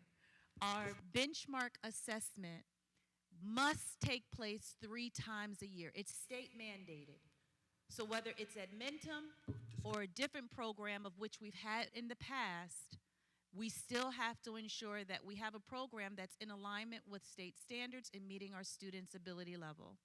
And the correlation does show that our Edmentum exact path, the more that students are exposed to skills, the higher rate that we can see them perform on a test if they show up to perform on a test. So that's why we tell parents to make sure your students are in school. We tell them to make sure they have a good night's sleep. We tell them to eat breakfast. And the last piece is we tell all students to try your best. This year on this test that it's new, we see that there's already some complexities because the students have to continue a test on their own and learn to stop. So we've been preparing students to take a moment to pause, to process, and then produce the outcome on the test. So I plead with all parents again, ensure your students are in school. Understand that we know that this is just a small snapshot, but that exact path does help with our students in meeting the needs of standardized standards for the grade level. That's what I wanted to say. So at this time, do we have any questions? Of course we do. I have some questions. Of course. You have some? No, I appreciate this. Thank you very much. You broke it down for us. We appreciate it. And first and foremost, it's about the children, of course. And with the benchmark, so therefore, this is a new test, correct? Right? So therefore, the test, we cannot use it from last year to this year to see if they really went up or down, so this is just all new for them, correct? That is correct, Okay. because NJSLA, prior to NJSLA, there was the park assessment. Prior to park, it was New Jersey Ask. Prior to that was Terra Nova. Now, as of April 2026, it's NJSLA Adaptive. So this is a new test that once we get the data marks, we have to use this to begin understanding where our students are at. We won't be able to compare it to last year's test because it was a different test. Okay, so now this is a test that we're going to be using from here on in? Until Or the state changes it. till We they don't get to change make it? the Okay. determination. The state informed us that this is the Okay. new test. All right, so now, each child will be going on their own level, correct? So if there is, let's say they have a problem with where they're at, what happens? Does the test stop, or do they get a chance to go back? How does that work? Because each child learns differently, and each child is on a different level. So I'm having a problem with it. You know, like if I'm doing a test, I'm having a problem. How's that kid going to get to the next level? You understand what I'm saying? I need to know this. So the state, there's a lot of very strict parameters. When a student takes a test, we cannot help a student at all. Like that's state guidelines. And so we prepare students in advance so that if they do hit a roadblock as such, if the test doesn't work, yes, they have to figure it out. They can alert their test examiner in a moment who may can just say, okay, go on or stop, but that's kind of it. So the students, we've been preparing them for the stamina to take a test electronically online. To understand, we also give them skills of if they don't know how to decipher a question. So for math, it may have 3 parts to it. We give them scrap paper in there to break it down. Okay, what is the question asking? What are the computations? For reading, comprehension, break it down, stop, pause. So those are the skills that the teachers do daily with trying to prepare students. But when they sit in front of that test, legally, they have to do it on their own, or we would be sanctioned as a district.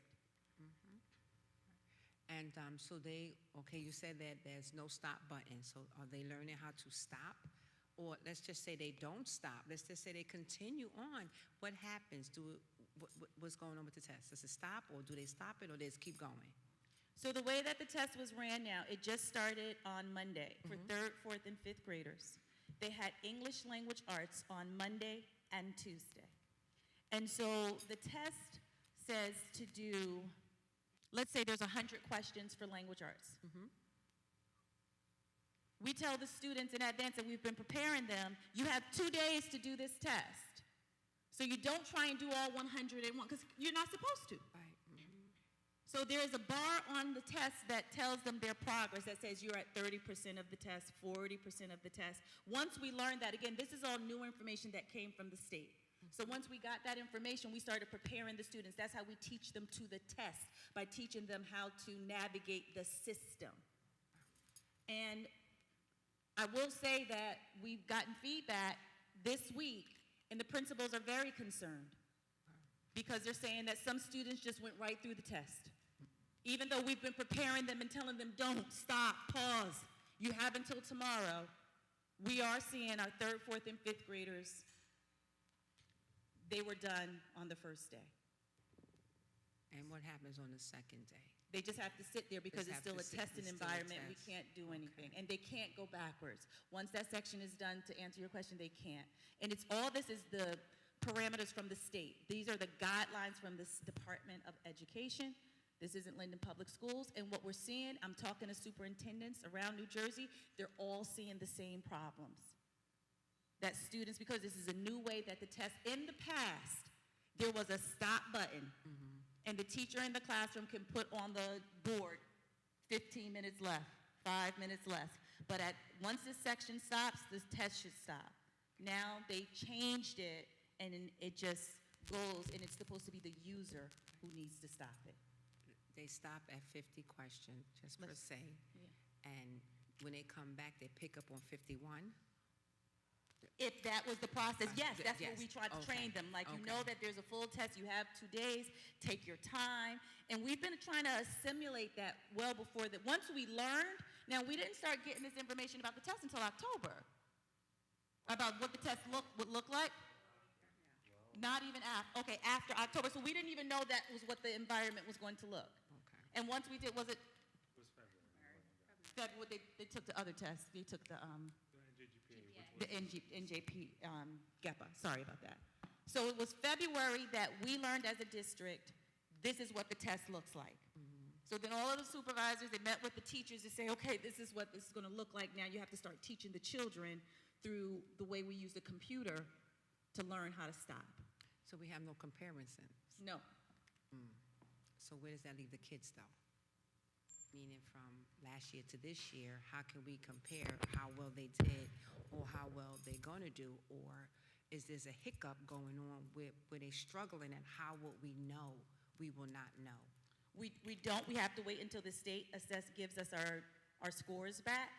And now we've been, I'm sorry, you want? I was going to say, well, we do know because the state assessment is just one assessment, right? We do a lot of assessments throughout the school year, and so it really targets like where the child is and what skills we need to give instruction on.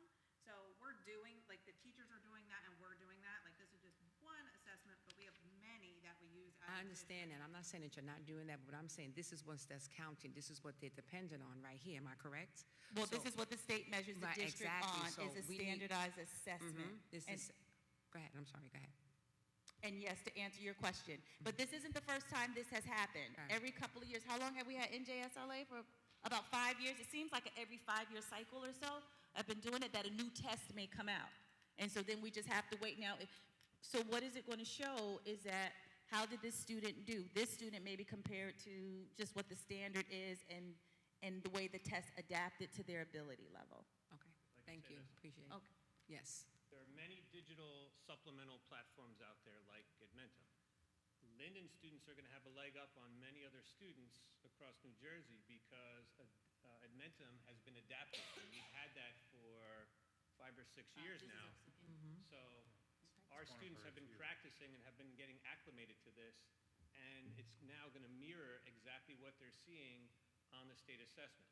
The Department of Ed website released blueprints of what the actual state-mandated assessment is going to look like. We all trained all of our teachers in grades 3 through 11 on what this test will look like, simulated questions, practice problems. We've embedded that into our instruction, into our teacher lesson plans, so nothing really should be new to them. We did tell our teachers, make sure you tell your students.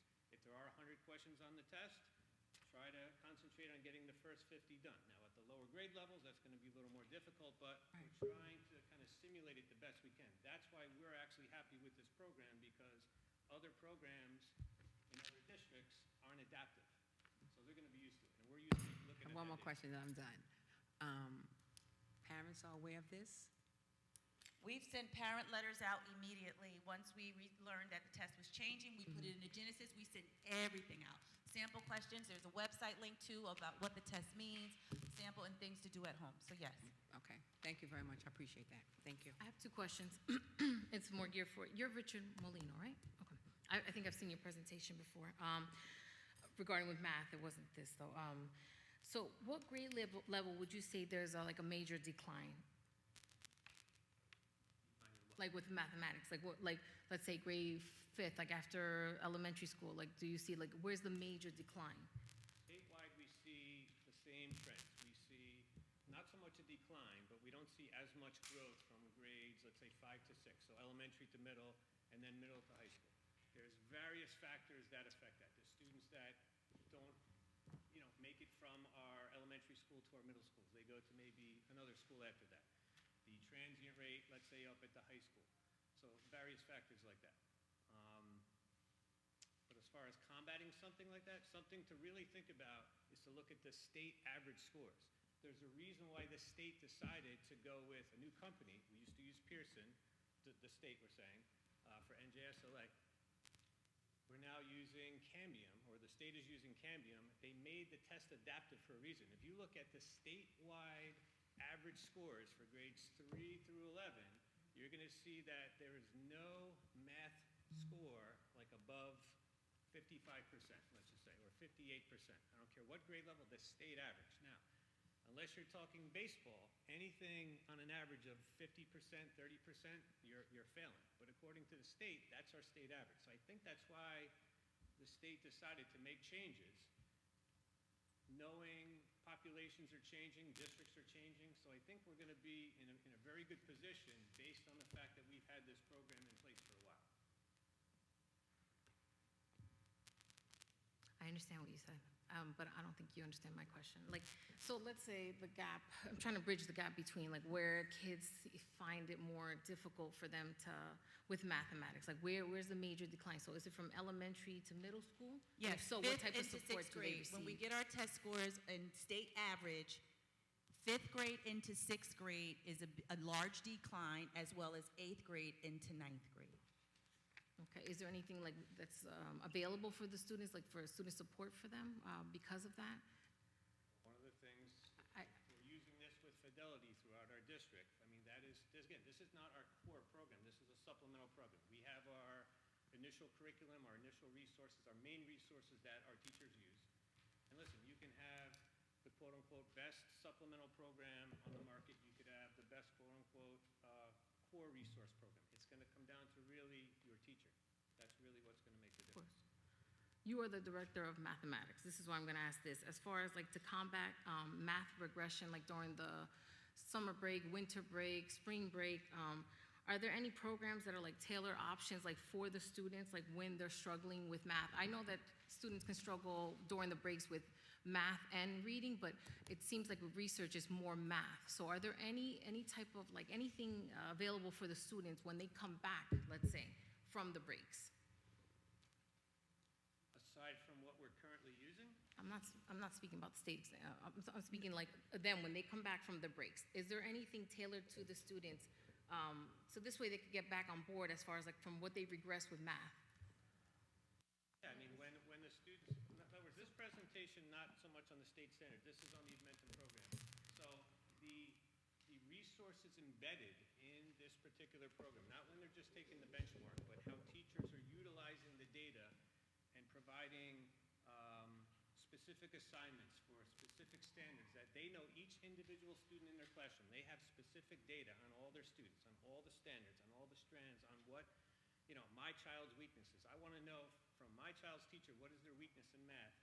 This program will give them that information, and that's what they should be targeting during their small group instruction. So there's really not something we want to purchase to say, take this book home or take this program home. It's going to be a fix, a Band-Aid, so to speak. But I also want to include what I'm hearing you ask. What else can parents do at home during breaks in the summer to help students with their skills? Exactly. Like for example, my 4th grader, he might struggle with fractions and decimals. So I know, but maybe other parents don't know, and the communication between let's say the teachers and the math teachers and any teacher really, but let's say since we're speaking about math, the teachers and the parents, like just bridging that gap as far as the communicating with them in order to help them, the students. Is there something that could be implemented? And is it by chapter still, like there was the parent letters and the information? Oh, absolutely. Our curriculum, this isn't our curriculum, this is just a benchmark assessment, but our math curriculum has a parent component. And those resources are sent to parents through Genesis, through Classroom Dojo, to provide them with an understanding of what math can look like. Now, we can't mandate parents to do anything on a break, because that's for them, right? And I hear what you're saying, but the resources are there. And then every summer, we also put out math packets that we inform the students, we inform parents, because there's that summer slide that takes place. We all know that. But the biggest piece with anything out of this district, it's going to be the parents have to be the overseer to ensure that the students are now on this tool, or the resources, using the resources. Yeah, I would agree also, we have optional summer assignments that are given. They're not mandatory, so at the elementary level, they're packaged. At the secondary level, we use a program called Khan Academy, where students could, again, work at their own pace and remediate those skills that they're going to need, so there is not that summer slide coming in. Another data point that we probably should have pointed out, how do we know if Edmentum is really working year to year. We know there's going to be growth just by osmosis. Students are going to grow throughout the year. We look at our beginning of the year diagnostic assessment for math and for language arts. District-wide, students taking the beginning of the year assessment every year, we've tracked it the last 4 years. They've started out the last 4 years at a higher baseline than they have before. That's telling us that the students coming in from the summer are doing what they need to do, and they're getting the skills and mastering the skills necessary to start the following school year at a higher pace. That's how we know it's working. Okay, thank you. I just have a quick question, just piggybacking off of that. So I'm just curious, are the results for this diagnostic, how are they relatable to like in-classroom, like how do you compare it to how do you compare it to in-classroom progress with the students throughout the year? So how are you measuring those results, comparing it to this, like these diagnostic tests throughout the year? Benchmarks. Yeah, there's the program gives you benchmarks, and they give you a fall benchmark, a winter benchmark, and a spring benchmark at the grade level, so you can compare it to what those look like. So, Yeah, because so these I just think these results are like a little broad. So I'm just wondering Ms. Cintron asked some of the students that might be like outliers, they might be in the weak correlation. So how are we measuring those students and sort of tracking that throughout the year so we can compare it year to year? So I want to be clear that I hear what you're saying, right? And I want, when we use these words as benchmarks or diagnostic, what does that really mean? Yeah. It says in the state of New Jersey, a district has to have a measurement tool to see students' growth, and they have to take an assessment 3 times a year. They have to take it in the fall, they have to take it in the winter, they have to take it in the spring. And then and that assessment is going to be aligned to state standards. We don't use that assessment to put on a report card. The daily curriculum, the classroom assessments, what teachers are seeing students do from take a test here, read this. That's how we measure the growth of a student. This benchmark assessment gives us that broad view too as a district. As Mr. Molinaro said, 2 points. If I'm looking at how you tested last year as a 4th grader, I'm now able to see how you tested in 5th grade. I'm able to see how you tested in 6th grade. And we can say that you've been making growth, right? So we see district-wide results like that. We also see from this assessment too, again, well, in alignment, and this is where that correlation is, the more that students are mastering skills, because that's what it is, it's skill-based. Standards are skills, right? Like you learn to do comprehension, you learn to do, give me another term, phonics, and those are different skills. The more students are exposed to those skills and they learn those skills, they'll perform higher on a standardized test. So because this is just a small chunk, but this is what we have to have as a district to show a benchmark as that we are, all students are provided an opportunity to test, and then we're able to see where our strengths and weaknesses based off of standards. Gotcha. So that's what I was just wanting to clarify. There's a track of each student, obviously, Yes. and as a whole, these are the numbers as broad as for each school or whichever group everyone would fall into. Thanks. And I'll give you the floor, but what happens too is that the state tests that we take now in April and May, when we get those results back, that's just a small snapshot. What if that student, and again, I was talking the other day to board members, if a student has allergies or if it's hot, and you just don't test well, that test is just going to still count. But if we see what that student did over 3 years and we saw that progression, we know that that student has the skills that's necessary. And that's what benchmark assessments provide us. Yeah, no, that makes sense now. Thank you. I have some questions. Please. Yes. You said we use in Edmonton for the last 5-6 years. Is that correct? It's a 5-year cycle. So yes, we're in the 2nd year. Yeah, we just spent $500,000 in renewing the contract a couple of years ago. Could you go back to the first slide that you just did for me, the first exact slide?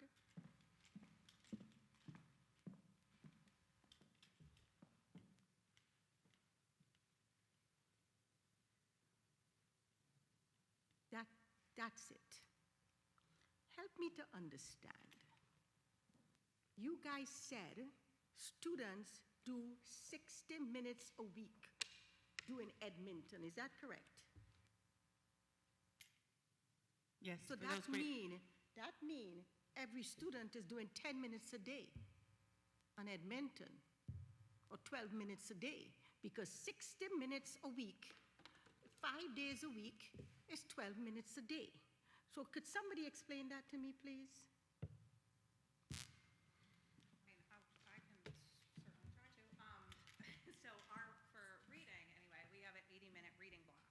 And we've broken it down into there's a whole group part of the lesson where the teacher introduces the concept, and then the students break up into small group workstations, and then the teacher pulls a small group for instruction, and one of those workstations is Edmentum. So they then, rotate through. so then this is inaccurate then. Because if this is inaccurate, listen, when I came here today, what I expected is to see scores for the last 3 years. We have spent almost $1 million in this training. I wanted somebody to show me in 2022, this is what we did. 2023, this is what we did. 2024, this is what we did. Math is, when you're dealing with this, with the only way you could measure anything is based on scores. Isn't that correct? All right? And how it is relatable. But now, when I see 60 minutes a week on Edmonton, I need, like you were just explaining, a day in the life of Edmonton. And from the time I saw that, I couldn't even understand how it works with 60 minutes a week. The next question I want to ask is that I'm sure there are other school districts that do in Edmonton. Have we ever spent the time to compare the Edmonton with similar school districts and how these the school districts that are using Edmonton compares? For example, there is Elizabeth right down the street. There is Rahway right up the street. Both school districts are doing better than Linden.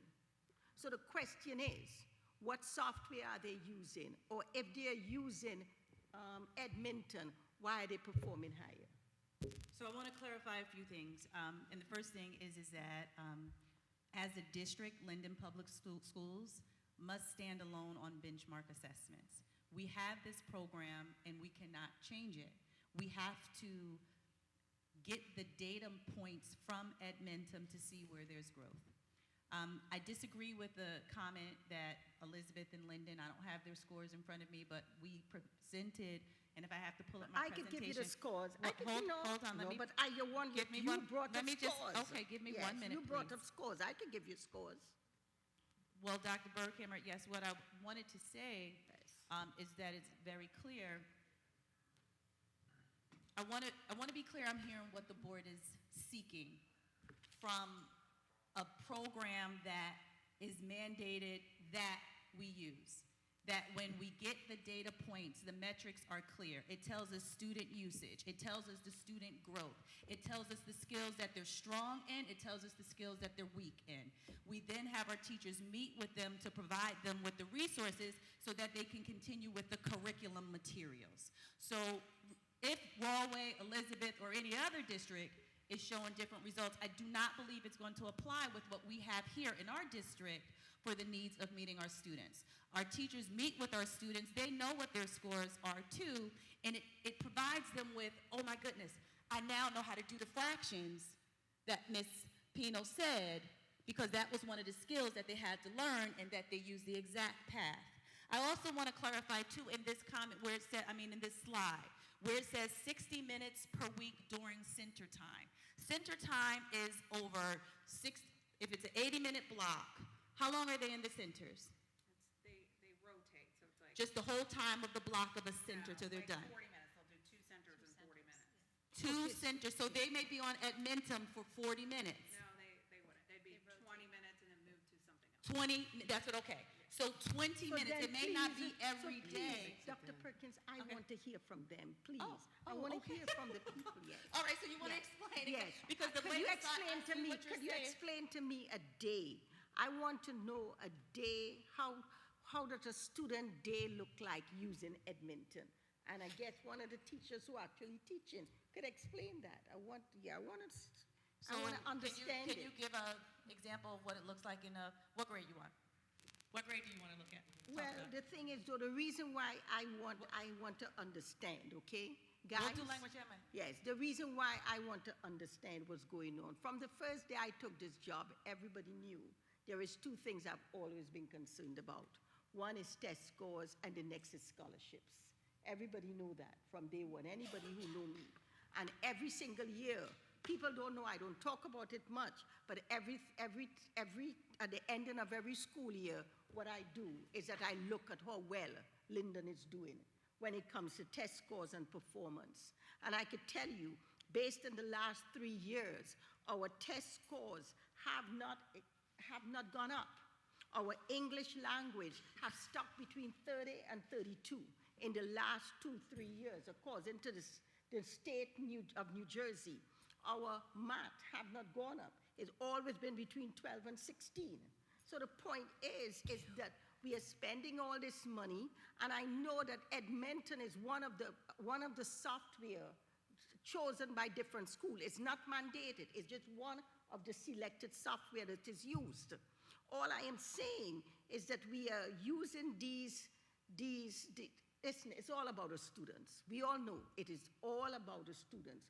We are living in a very, very, very competitive world today. We have to make sure that our students are ready to compete on the world market. It's not about us. It's not about how great a presentation is. It's about when it deals with students, information have to be extremely precise and factual. All right, this is what we understand. You have to stick to the facts. Simply being, you come to me to do a presentation. You sit and you do this presentation, it looks good. But I want to see the test scores for my students in 23, 24, 25. I want to see if it's working. All right, because we're spending all this money on professional development, all the different things we're spending on. But the scores still remain the same. Why is this occurring? If anybody could answer that, I would like to know, because right now, our reading is at 31, and our math is at 16. Why is this? And this has been so since I came on the board. Okay, thank you for clarifying a few things that we can assist with. And I want to clarify, Dr. Berghammer, when the test is taken in May, we get our results back in August, and then we have 60 days to present to the board, in which we presented to the Board of Education in October. And it did show growth. It did show that in certain grade levels that there was growth. And we are very proud of the growth that was made. And I believe you even said congratulations in one of your reports at the time that you acknowledged to the district, job well done. Do we have areas of improvement? Absolutely. We've seen on the national level that since the post-pandemic era, students are not coming in and putting the stamina into testing. And so those results are low. But do we see growth? Absolutely. And if you have to pull up the presentation, we can. You have that data on you now. You can speak to it. It's on our website. It's been on our website that shows exactly where we stood. And so the second piece that you spoke to is, what does it look like in a classroom? Yes, I would like to really know what it looks like. And let's pick a fourth grade, if you can speak to it, and maybe a seventh grade or eighth grade, and we could do language arts and math. And I also hear you speak to money. And I know that your commitment is to ensuring that we have the best program for our students. Edmentum was purchased. This is the second cycle of a 5-year contract. Yes, Is that what you're telling me? The first time we spent $350, the second time it went up to $500,000. So because we're binded by a contract, right, John? We can't make a change to a program. I didn't ask about a change. I know that we bought it. I objected it the first time because I did not think it was working the first time. And I know that I was one of the person who possibly voted on it. But for the first time when it was a renewal, I was unhappy with it because I did not see we were moving in the right direction. Listen, again, as I said, I understand. And listen, guys, I think all you guys are really passionate about what you do. You go up there, you give your presentation. But at the end of the day, right, as you said, I even congratulate you, but then when I pull up the state scores and I see we still at 16 and I see we still at 31, I want to cry because we stuck there. Because it looks like smoke and mirrors. I'm seeing one thing, but what you get in the state's website is the real. This is the real thing. So then now I'm saying, what is going on here? Why is it looking good there and it's not looking good here? I think there's several pieces that, and I want to make sure that we give you the time to talk about the classroom. But at Linden Public Schools, we do see that there is a need for improvement with language arts and math. We did a lot of everywhere. everywhere. Everywhere. I know But that. We also Everywhere. saw in 2023 that in our language arts classes, in our secondary level, we did not have teachers. In our math classes, I know what that grades were too, those? yes. 7th grade, we didn't have teachers, and the children still had to take a test. I And knew so that we knew too, that those results were going to go low. We've spoken to our chronic absenteeism. Students are not coming to school, and if students are not in school, they cannot learn. And so we're trying to combat these things that are external factors that play a huge part in how students do on tests. Now, the Admentum program, if the board, when the time comes for us to seek a benchmark assessment that's going to be tailored to our district that meets the needs of our students, it will be presented to the board. And if there's other programs, as you said, we will look at raw. But We'll look at other districts. Yes. That is what I want. I want us to really investigate similar schools, investigate the programs they are using and the results of these programs, because it's like you're going into a program that is not getting, the students is not, the test scores are not moving in the direction we wanted to move in. That's all I'm asking for. We need to look at, like Elizabeth, I know Elizabeth School District is, I go to all these award ceremony, and I see all these students from all these different schools getting all these great awards. And I know our school district, when it comes to equipment and supplies, we could compare to Short Hills. We could compare to Maplewood, because we have 15 to 1, 15 student to 1 teacher. We have Apple certified school. Our students are from the time they're 3 years old getting tablets. So we have everything. We are better than some of the other schools out there.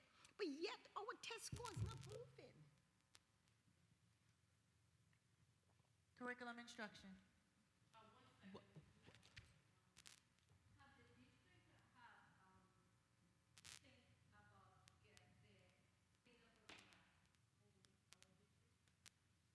Have we thought about getting Singapore math? Yeah.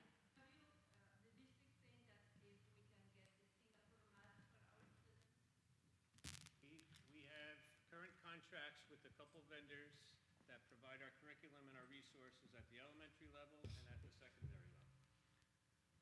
Those contracts range from, right now, it could be at the end of a 5-year cycle, it could be the beginning of a 5-year cycle, for example.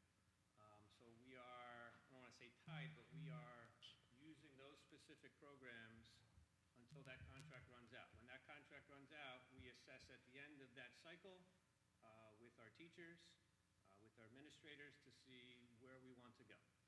We look at multiple facets of each program, how it's going to impact all of our learners, multilingual population, special ed population, manipulatives that it comes with. It also has to talk, so to speak, to our digital platforms and our hardware and our software.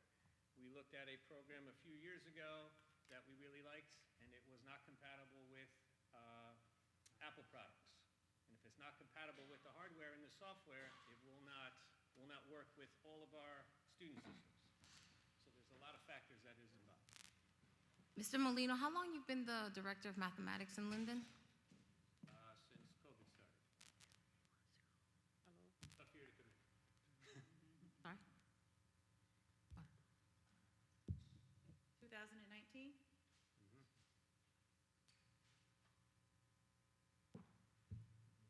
Listen, guys. Let's talk, oh, you wanted to pass Listen, mine? guys, listen, I just want you to know, I really, really appreciate the work you guys doing. But I would repeat myself by saying it is not about us. It's really about the students. It's really about the test scores. And all I am asking us is that we have to keep it real with our students.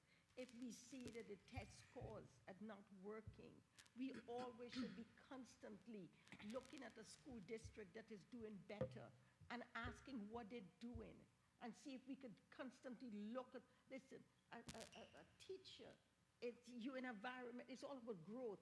We all have to reinvent ourselves. We all have to grow. So I understand that we spend the money for Edmonton, but reality is right now, if we see the last 3 years, the test scores is not moving in the direction we think it should be moving in. What we really need to, at this time, to really be getting partnership with school districts that are doing better and see what they are using so we could do better. That's all I'm asking. That's all I'm asking from you guys, and I don't think that's hard.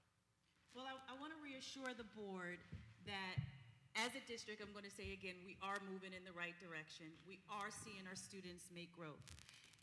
But we cannot, Dr. Berghammer and the board, please, we are struggling with our parents' involvement. We are struggling with getting our students to school. We are struggling with the transient population. Students come in, we have all of the assessments. As a district, when those test scores come in, we look and we have a team, we look at every test score, we look at the standards, we measure it against what were the strengths and the weaknesses. We then see in our curriculum, did we teach that? Should we have taught this earlier? And then we put those systems in place. We cannot negate the fact, is there other districts that perform? Absolutely. But when we did the research and we see, well, what is it that they're doing? Parent support, 95% of parent support plays a different role in student achievement. Because they're not just working in school, they're working at home. Because that's why we're building on a homeschool connection. That's why it's in our strategic plan. That's why it's a district goal. That we're promoting student agency. We're promoting parent engagement. We put the resources out there on the website. We email our parents. That's why I shared this evening. We want our parents on Genesis to see the story. That's why we've incorporated parent-teacher conferences on the secondary level to get our parents involved. Mr. Colibus, you can speak to our special education population. Has that number grown? Oh, absolutely. But- Exponentially. And do those students still have to take the test? They do, except the students with those severe cognitive disabilities, they would take DLM. They have to take, right. So we also have a larger population of students who we know that are not able, they're not at standard level. But those results are there. So we're always going to be an outlier because that's the uniqueness of Linden Public Schools having 31 different languages here in our district. Our ML population grown by 500%. The Edmonton test scores show that we're seeing growth in what students are doing with standards base. And so I want to just make sure that we have this opportunity. Can you just give a recap of what does it look like in the classroom? Math. So at any level, we have a specific block of time. So at the elementary level, there's 80 minutes a day designated to math. At the middle school, it's 60 minutes, and at the high school, it's 52 or something like that. Okay, so during that time, a lot of things go on in the classroom. So if we're trying to break it down by minutes per week, there could be a day where a student is working on Edmentum for, let's say, 20 minutes or 30 minutes. Every day doesn't look the same. There's going to be whole group instruction. We're going to be using other resources that we currently use. We use manipulatives. We use our technology. Edmentum is just I don't want to say a small piece, but a small necessary piece that the teachers use. It's really, if you want to think about it, it's really more for the teachers. The teacher needs to know what the student knows. Okay, I have 2 children myself. If my child comes home and they're not doing well in math, I need to know more than they're only scoring roughly a 60 or a 70 as their average. That doesn't tell me anything. That just tells me that's the average score they get on math tests. I want to know specific standards, specific skills that that teacher or that student doesn't know, what my child doesn't know.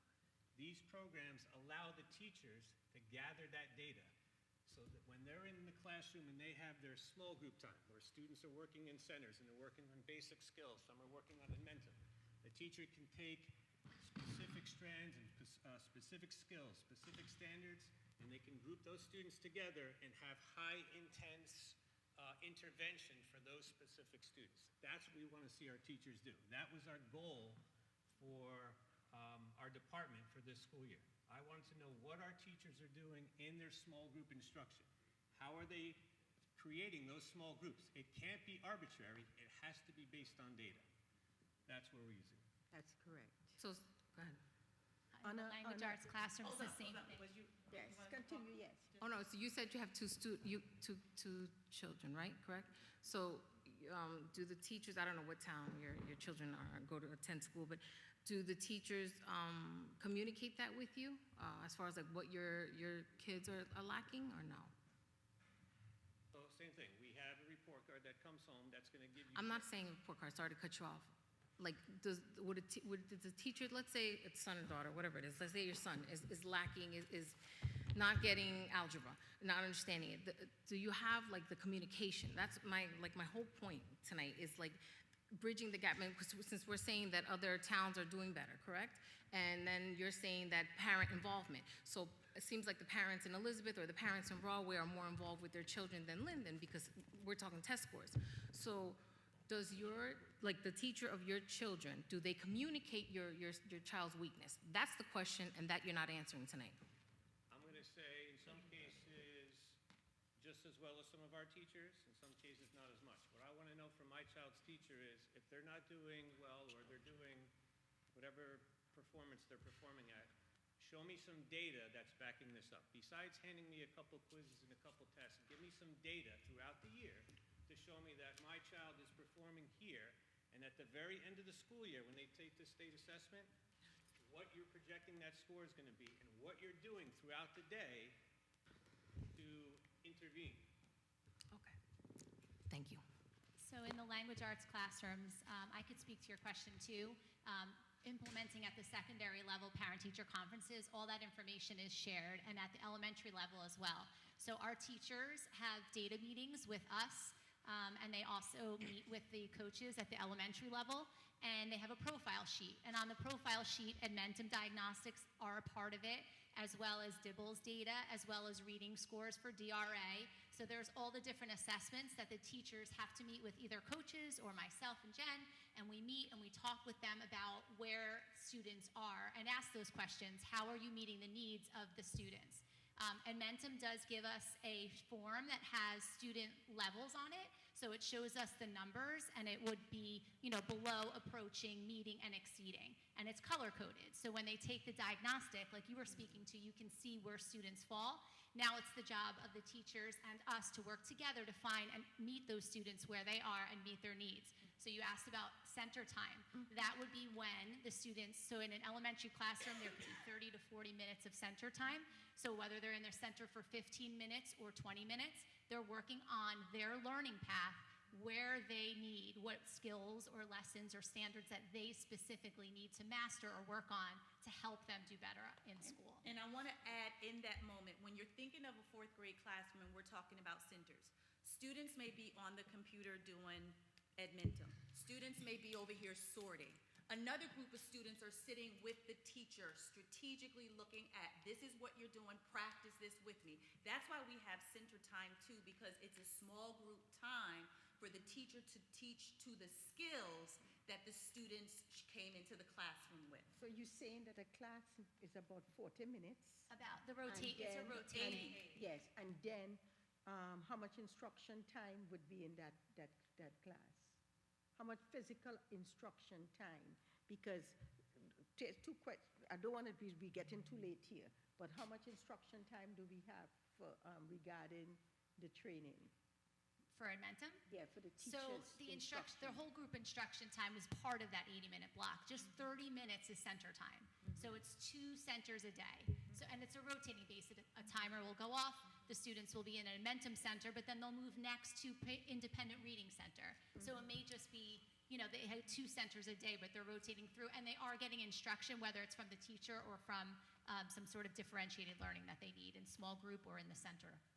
Okay, ladies, listen. Yes.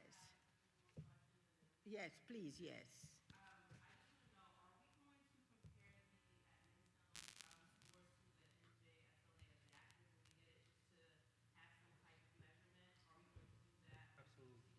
We have to do it regardless. If it's not at Mentum, if it's a different assessment, that's what benchmark assessments are for.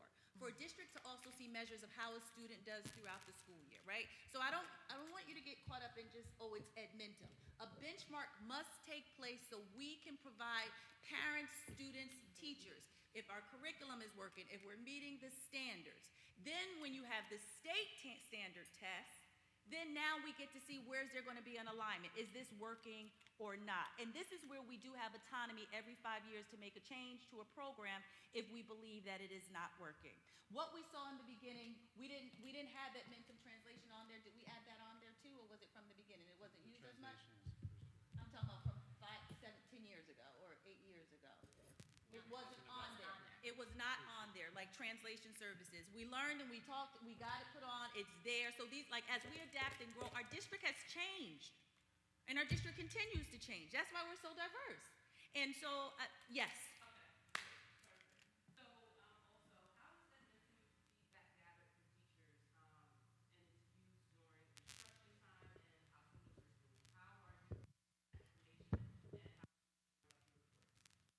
It's the report, it comes out, it's digital. So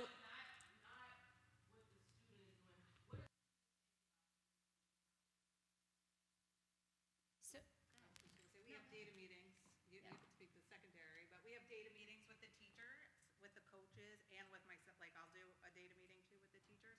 By grade level, usually I break it down to K to 2 and 3 to 5, and we discuss like how the students are progressing, and I put the data up by school, by grade level, and we have those discussions, and then we talk about like how can we solve some of the problems that we see.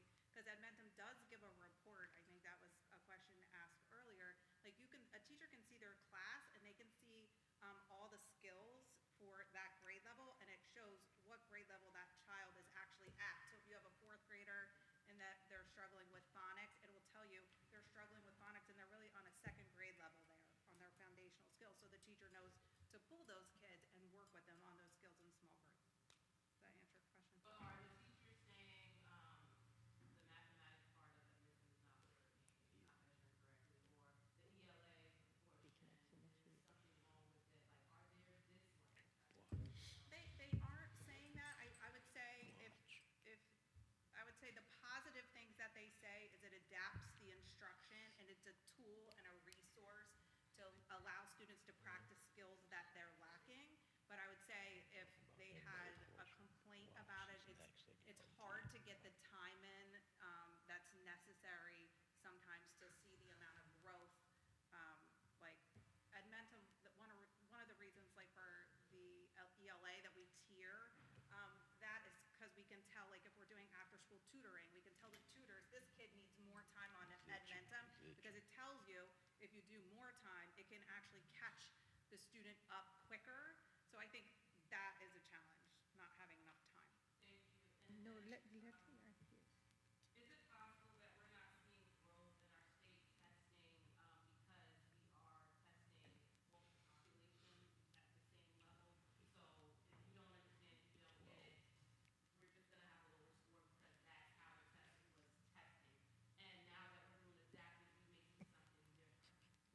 yes, and yes, and yes. And we continue to say that. I want to bring it back to, again, our population has changed. Students are coming in with a lot more needs. And we also have a lot of students that you have to remember, Linden is a very transient district. What do I mean by that? The same students who start in kindergarten are not the same students graduating in 12th grade. We have a lot of students who come in maybe mid-January of 6th grade and then leave out 8th grade, then another group comes in 9th grade. So we do have data, and I will provide that to you, the group in the next meeting. We measure students who have been in our district the entire time. And we see they make more growth by our curriculum and our standards and being here in the district. So all of those things have to be taken into consideration when we look at test scores. I understand the passion of the district. Yes, we are. Is it below state standards? Yes, state scores. but we are moving in the right direction, and with continuous support through all those other external factors, I do believe that we're gonna see better growth. Before you start, I have to say something. Go ahead. One thing. It's short. Ladies first. And if I can make it myself clear tonight, I'm not trying to target like the teachers. There's passionate and caring teachers tonight. I'm just disappointed with the director of mathematics. Okay, go ahead. I'm going to try to make this brief, and I thank everybody for taking the time to deal with my question.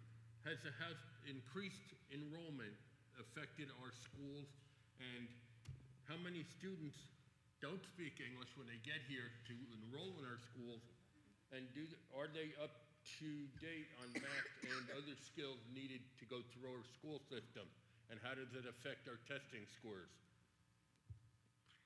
Exactly what you said. We have a large number, I don't have the data in front of me of how many students come in, our ML population, students come in with multiple language. We have students who come in from other countries who may not have had a formal education at all. So we have programs from our multi-language department. We have programs in place to help those students play catch up. We have students who come into the district and may not speak any English. If they come in tomorrow, they still have to take the test. Yes. And those scores, so yes, we have to test everyone because it's mandated. So we do have a large number of students who don't speak the language or who just don't have those skills, but yes, they have to sit and take the test. Okay. Dr. Perkins, to save a little bit of time, you can gladly give me the information at the next meeting. Yeah, could you give us the test scores for the last 8 years? We would like to see the progression of Edmonton, how it worked, and the test scores for the last. Malaysia, I just want to say this quickly. On a positive note, guys, on a positive note, okay? I don't want to be no Debbie Downer. When you look at the test scores, the school that has been performing the best in our district in the last year or two, believe it or not, is the high school. The high school, there are 451 high schools in New Jersey. The high schools is about 251. They are the 50% margin when it comes to the SAT scores. Our average SAT scores is 1080, which means our students are doing extremely well on the SAT scores. When it comes to ACT, the students are also doing extremely well. They're scoring an average of 22. So I don't want it to look like we're doing bad all around. The high school is showing signs, it's moving in the right direction. McManus is doing a little better than Seoul Middle School, but when it comes to the elementary schools, our 3 progressive elementary schools is School 10, School 9, and School 5. They're doing extremely well when it comes to the state of New Jersey and performance. So overall, we ain't doing bad overall. It's just that our elementary school and our middle schools are low functioning. I just want to say really quickly. I think we need to have a follow-up meeting for this, to be honest. I just want to say really quickly, more data is good from a technology perspective, so thank you so much for spearheading this, because the more we know about our students, the more well they will do, so thank you. We gotta go, yes.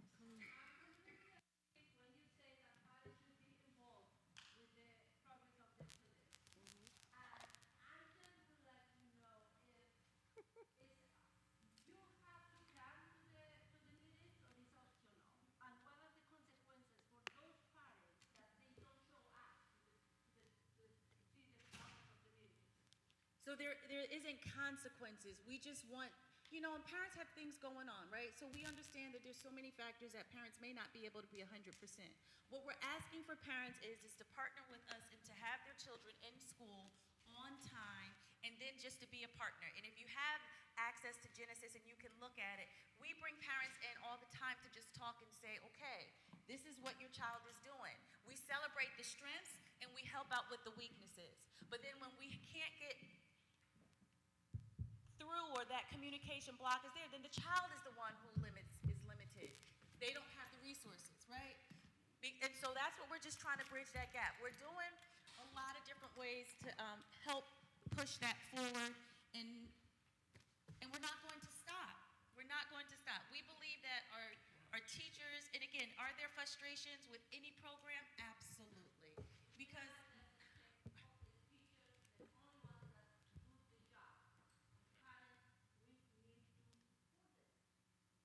it's a dual partnership because our children matter on both sides. And so we are thankful for all of the support that we're getting. We're going to continue to increase with pushing forward with that. I want to just end on this, and I want to make sure the board is clear, is that Edmentum is just a program. It's not our curriculum. It is a piece. We have this was what we did in language arts last year. This is what we presented in October. And it's showing that in 4th grade in language arts, school number 9 exceeded the state scores. So that's at 63% of our students. And school number 5, and I see Miss Crawley was just here, right? We celebrated too that we saw that school number 5 made growth. We saw at all grades that school number 9 had a high growth that was meeting right at the state level. So I want you to know that we are making progress. And this is just from the tests from last year. And if you can see again, this is all grades. And then Dr. Berghammer, you spoke about school number 10, right? So this is the ELA. This is, okay, I was trying to get to secondary. This is math for elementary. Go ahead. This is ELA for middle schools. You can see the comparison between the two middle schools. And these are our high school schools. That was the presentation we did in October. Go to demographics so they can just see who our demographics are.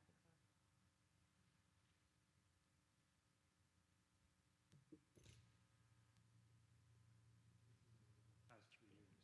We see growth in all demographics over the past 2 years.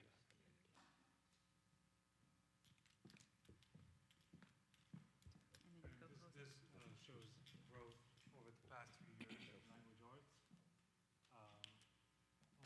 Across almost all the demographics, except for the white population, which stayed the same. This is for mathematics, same idea, but for mathematics, many of the categories or ethnicities have shown growth over the past 3 years. As far as these are subgroups for male and female. And again, our ELL population has decreased last year, but that most likely is because of the huge influx of ML students we received last year.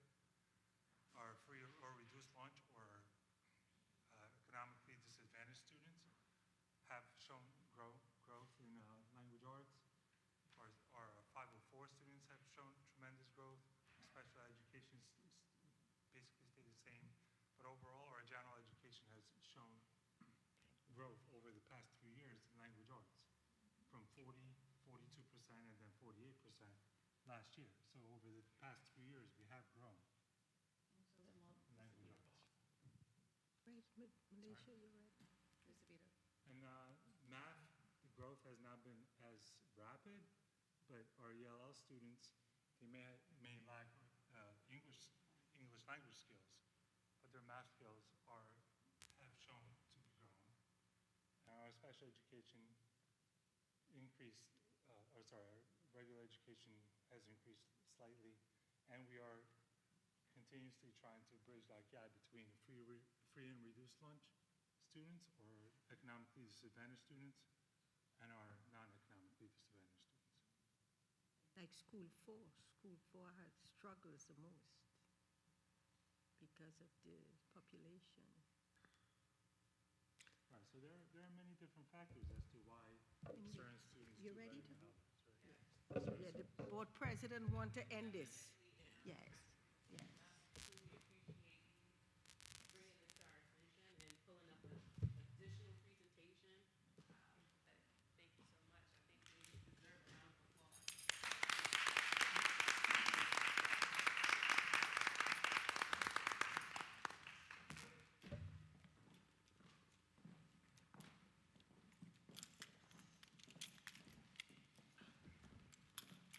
I'd like to thank again all of our directors and supervisors for being here.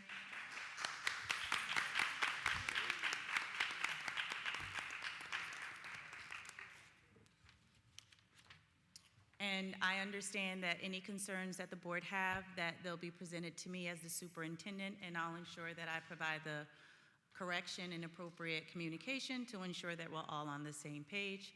And this will conclude the superintendent's report.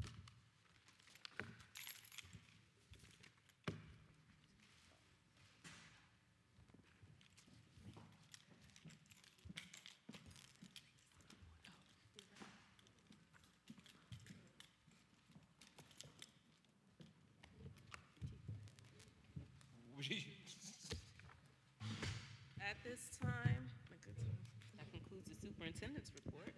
Ooh, boy, I thought it happened. We're gonna move on to the education report.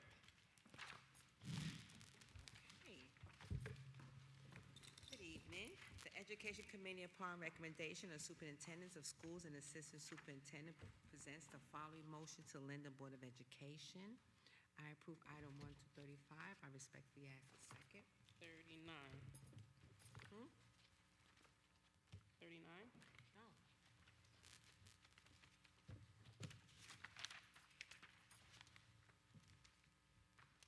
39, I'm sorry. Yes, 39. Second. Huh? Any discussion? Second. Roll call. Ms. Cintron. Yes. Mr. Holleran. Yes. Ms. Kalia. Yes. Ms. Pino. Yes. Mrs. Ulisse. Yes. Ms. Armstead. Yes, but I would like to recuse myself from item 8-18, but yes, to all other agenda items. Dr. Berghammer. Yes. Mr. Campo. Yes. Ms. Thomas. Yes. Moving on to the buildings, grounds, and securities report.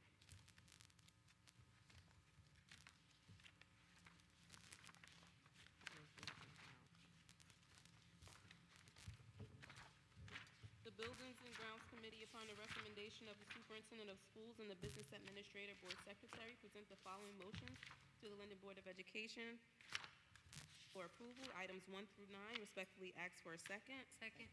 Is there any discussion? Roll call. Ms. Cintron. Yes. Mr. Holleran. Yes. Ms. Kalia. Yes. Ms. Pino. Yes. Mrs. Ulisse. Yes. Ms. Armstead. Yes. Dr. Berghammer. Campo. Yes. Ms. Thomas. Yes. At this time, we're going to move on to comments from the public. Members of the public desiring to make a We did public... finance? Oh, I thought we just voted on finance. Jesus. See what time, we don't have policy. That presentation took a lot of me. Okay. Moving on to the finance report, yes. The Finance Committee, upon the recommendation of the Superintendent of Schools and the Business Administrator, Board Secretary, present the following motions to the Linden Board of Education for approval. Items 1 through 44. Respectfully ask for a second. Second. Second. Any discussion? Roll call. Ms. Cintron. Yes. Mr. Holleran. Yes. Ms. Kalia. Yes. Ms. Pino. Yes. Mrs. Ulisse. Yes. Ms. Armstead. Yes. Dr. Berghammer. Yes.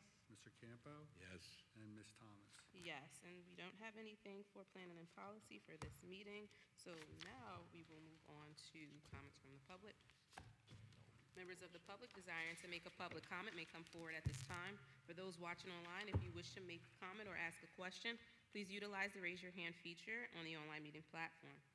Please begin your comments by stating your name and address. Individuals are invited to speak on one topic at a time, and no individual will speak more than once until all individuals so desiring have spoken once. The public is reminded that to ensure the efficient and orderly operations of the meeting, members of the public will be limited to speaking on agenda items for 3 minutes. Anyone online? Thank you. We do have executive session, but I'm going to ask if there's any new or unfinished business that the board would like to present. Can we do so now? Okay. At this time, we will make a motion to go into executive session. And I respectfully ask for a I make the motion to go into executive session. second. Roll call. Ms. Cintron. Yes. Mr. Halloran? Yes. Ms. Kalia? Yes. Ms. Pino? Yes. Mrs. Ulyss? Yes. Ms. Armstead? Yes. Dr. Berghammer? Yes. Mr. Campo? Yes. And Ms. Thomas? Yes. Thank you. Roll call. Lamari. Ms. Cintron? Yes. Mr. Halloran? Yes. Ms. Kalia? Here. Ms. Pino? Yes. Mrs. Ulyss? Yes. Ms. Armstead? Yes. Dr. Berghammer? Yes. Mr. Campo? Yes. And Ms. Thomas? Yes. At this time, we're going to move on to the personnel report. Okay, one second, everybody. The Personnel Committee, upon the recommendation of the Superintendent of Schools, presents the following motions to the Linden Board of Education for approval. All appointments and reappointments are contingent upon and may be modified based on student participation in the district's receipt of sufficient state, school aid, and other revenue funding. I would like to make a motion to approve items 1 through 24, and I will respectfully ask for a second. Second. Any discussion? Roll call. Ms. Cintron? Yes. Mr. Halloran? Yes. Ms. Kalia? Yes. Ms. Pino? Yes. Mrs. Ulyss? Yes. Ms. Armstead? Yes. Dr. Berghammer? Yes. Mr. Campo? Yes. And Ms. Thomas? Yes. At this time, I'd like to make a motion to adjourn tonight's meeting. I make the motion. Second. Roll call. Ms. Cintron? Yes. Mr. Halloran? Mr. Halloran? Mr. Holloman. Ms. Just say Kalia? Yes. Ms. Pino? Yes. Mrs. Ulyss? Yes. Ms. Armstead? Yes. Dr. Berghammer? Yes. Mr. Campo? Yes. And Ms. Thomas? Yes. A meeting adjourned. Have a good night, everyone.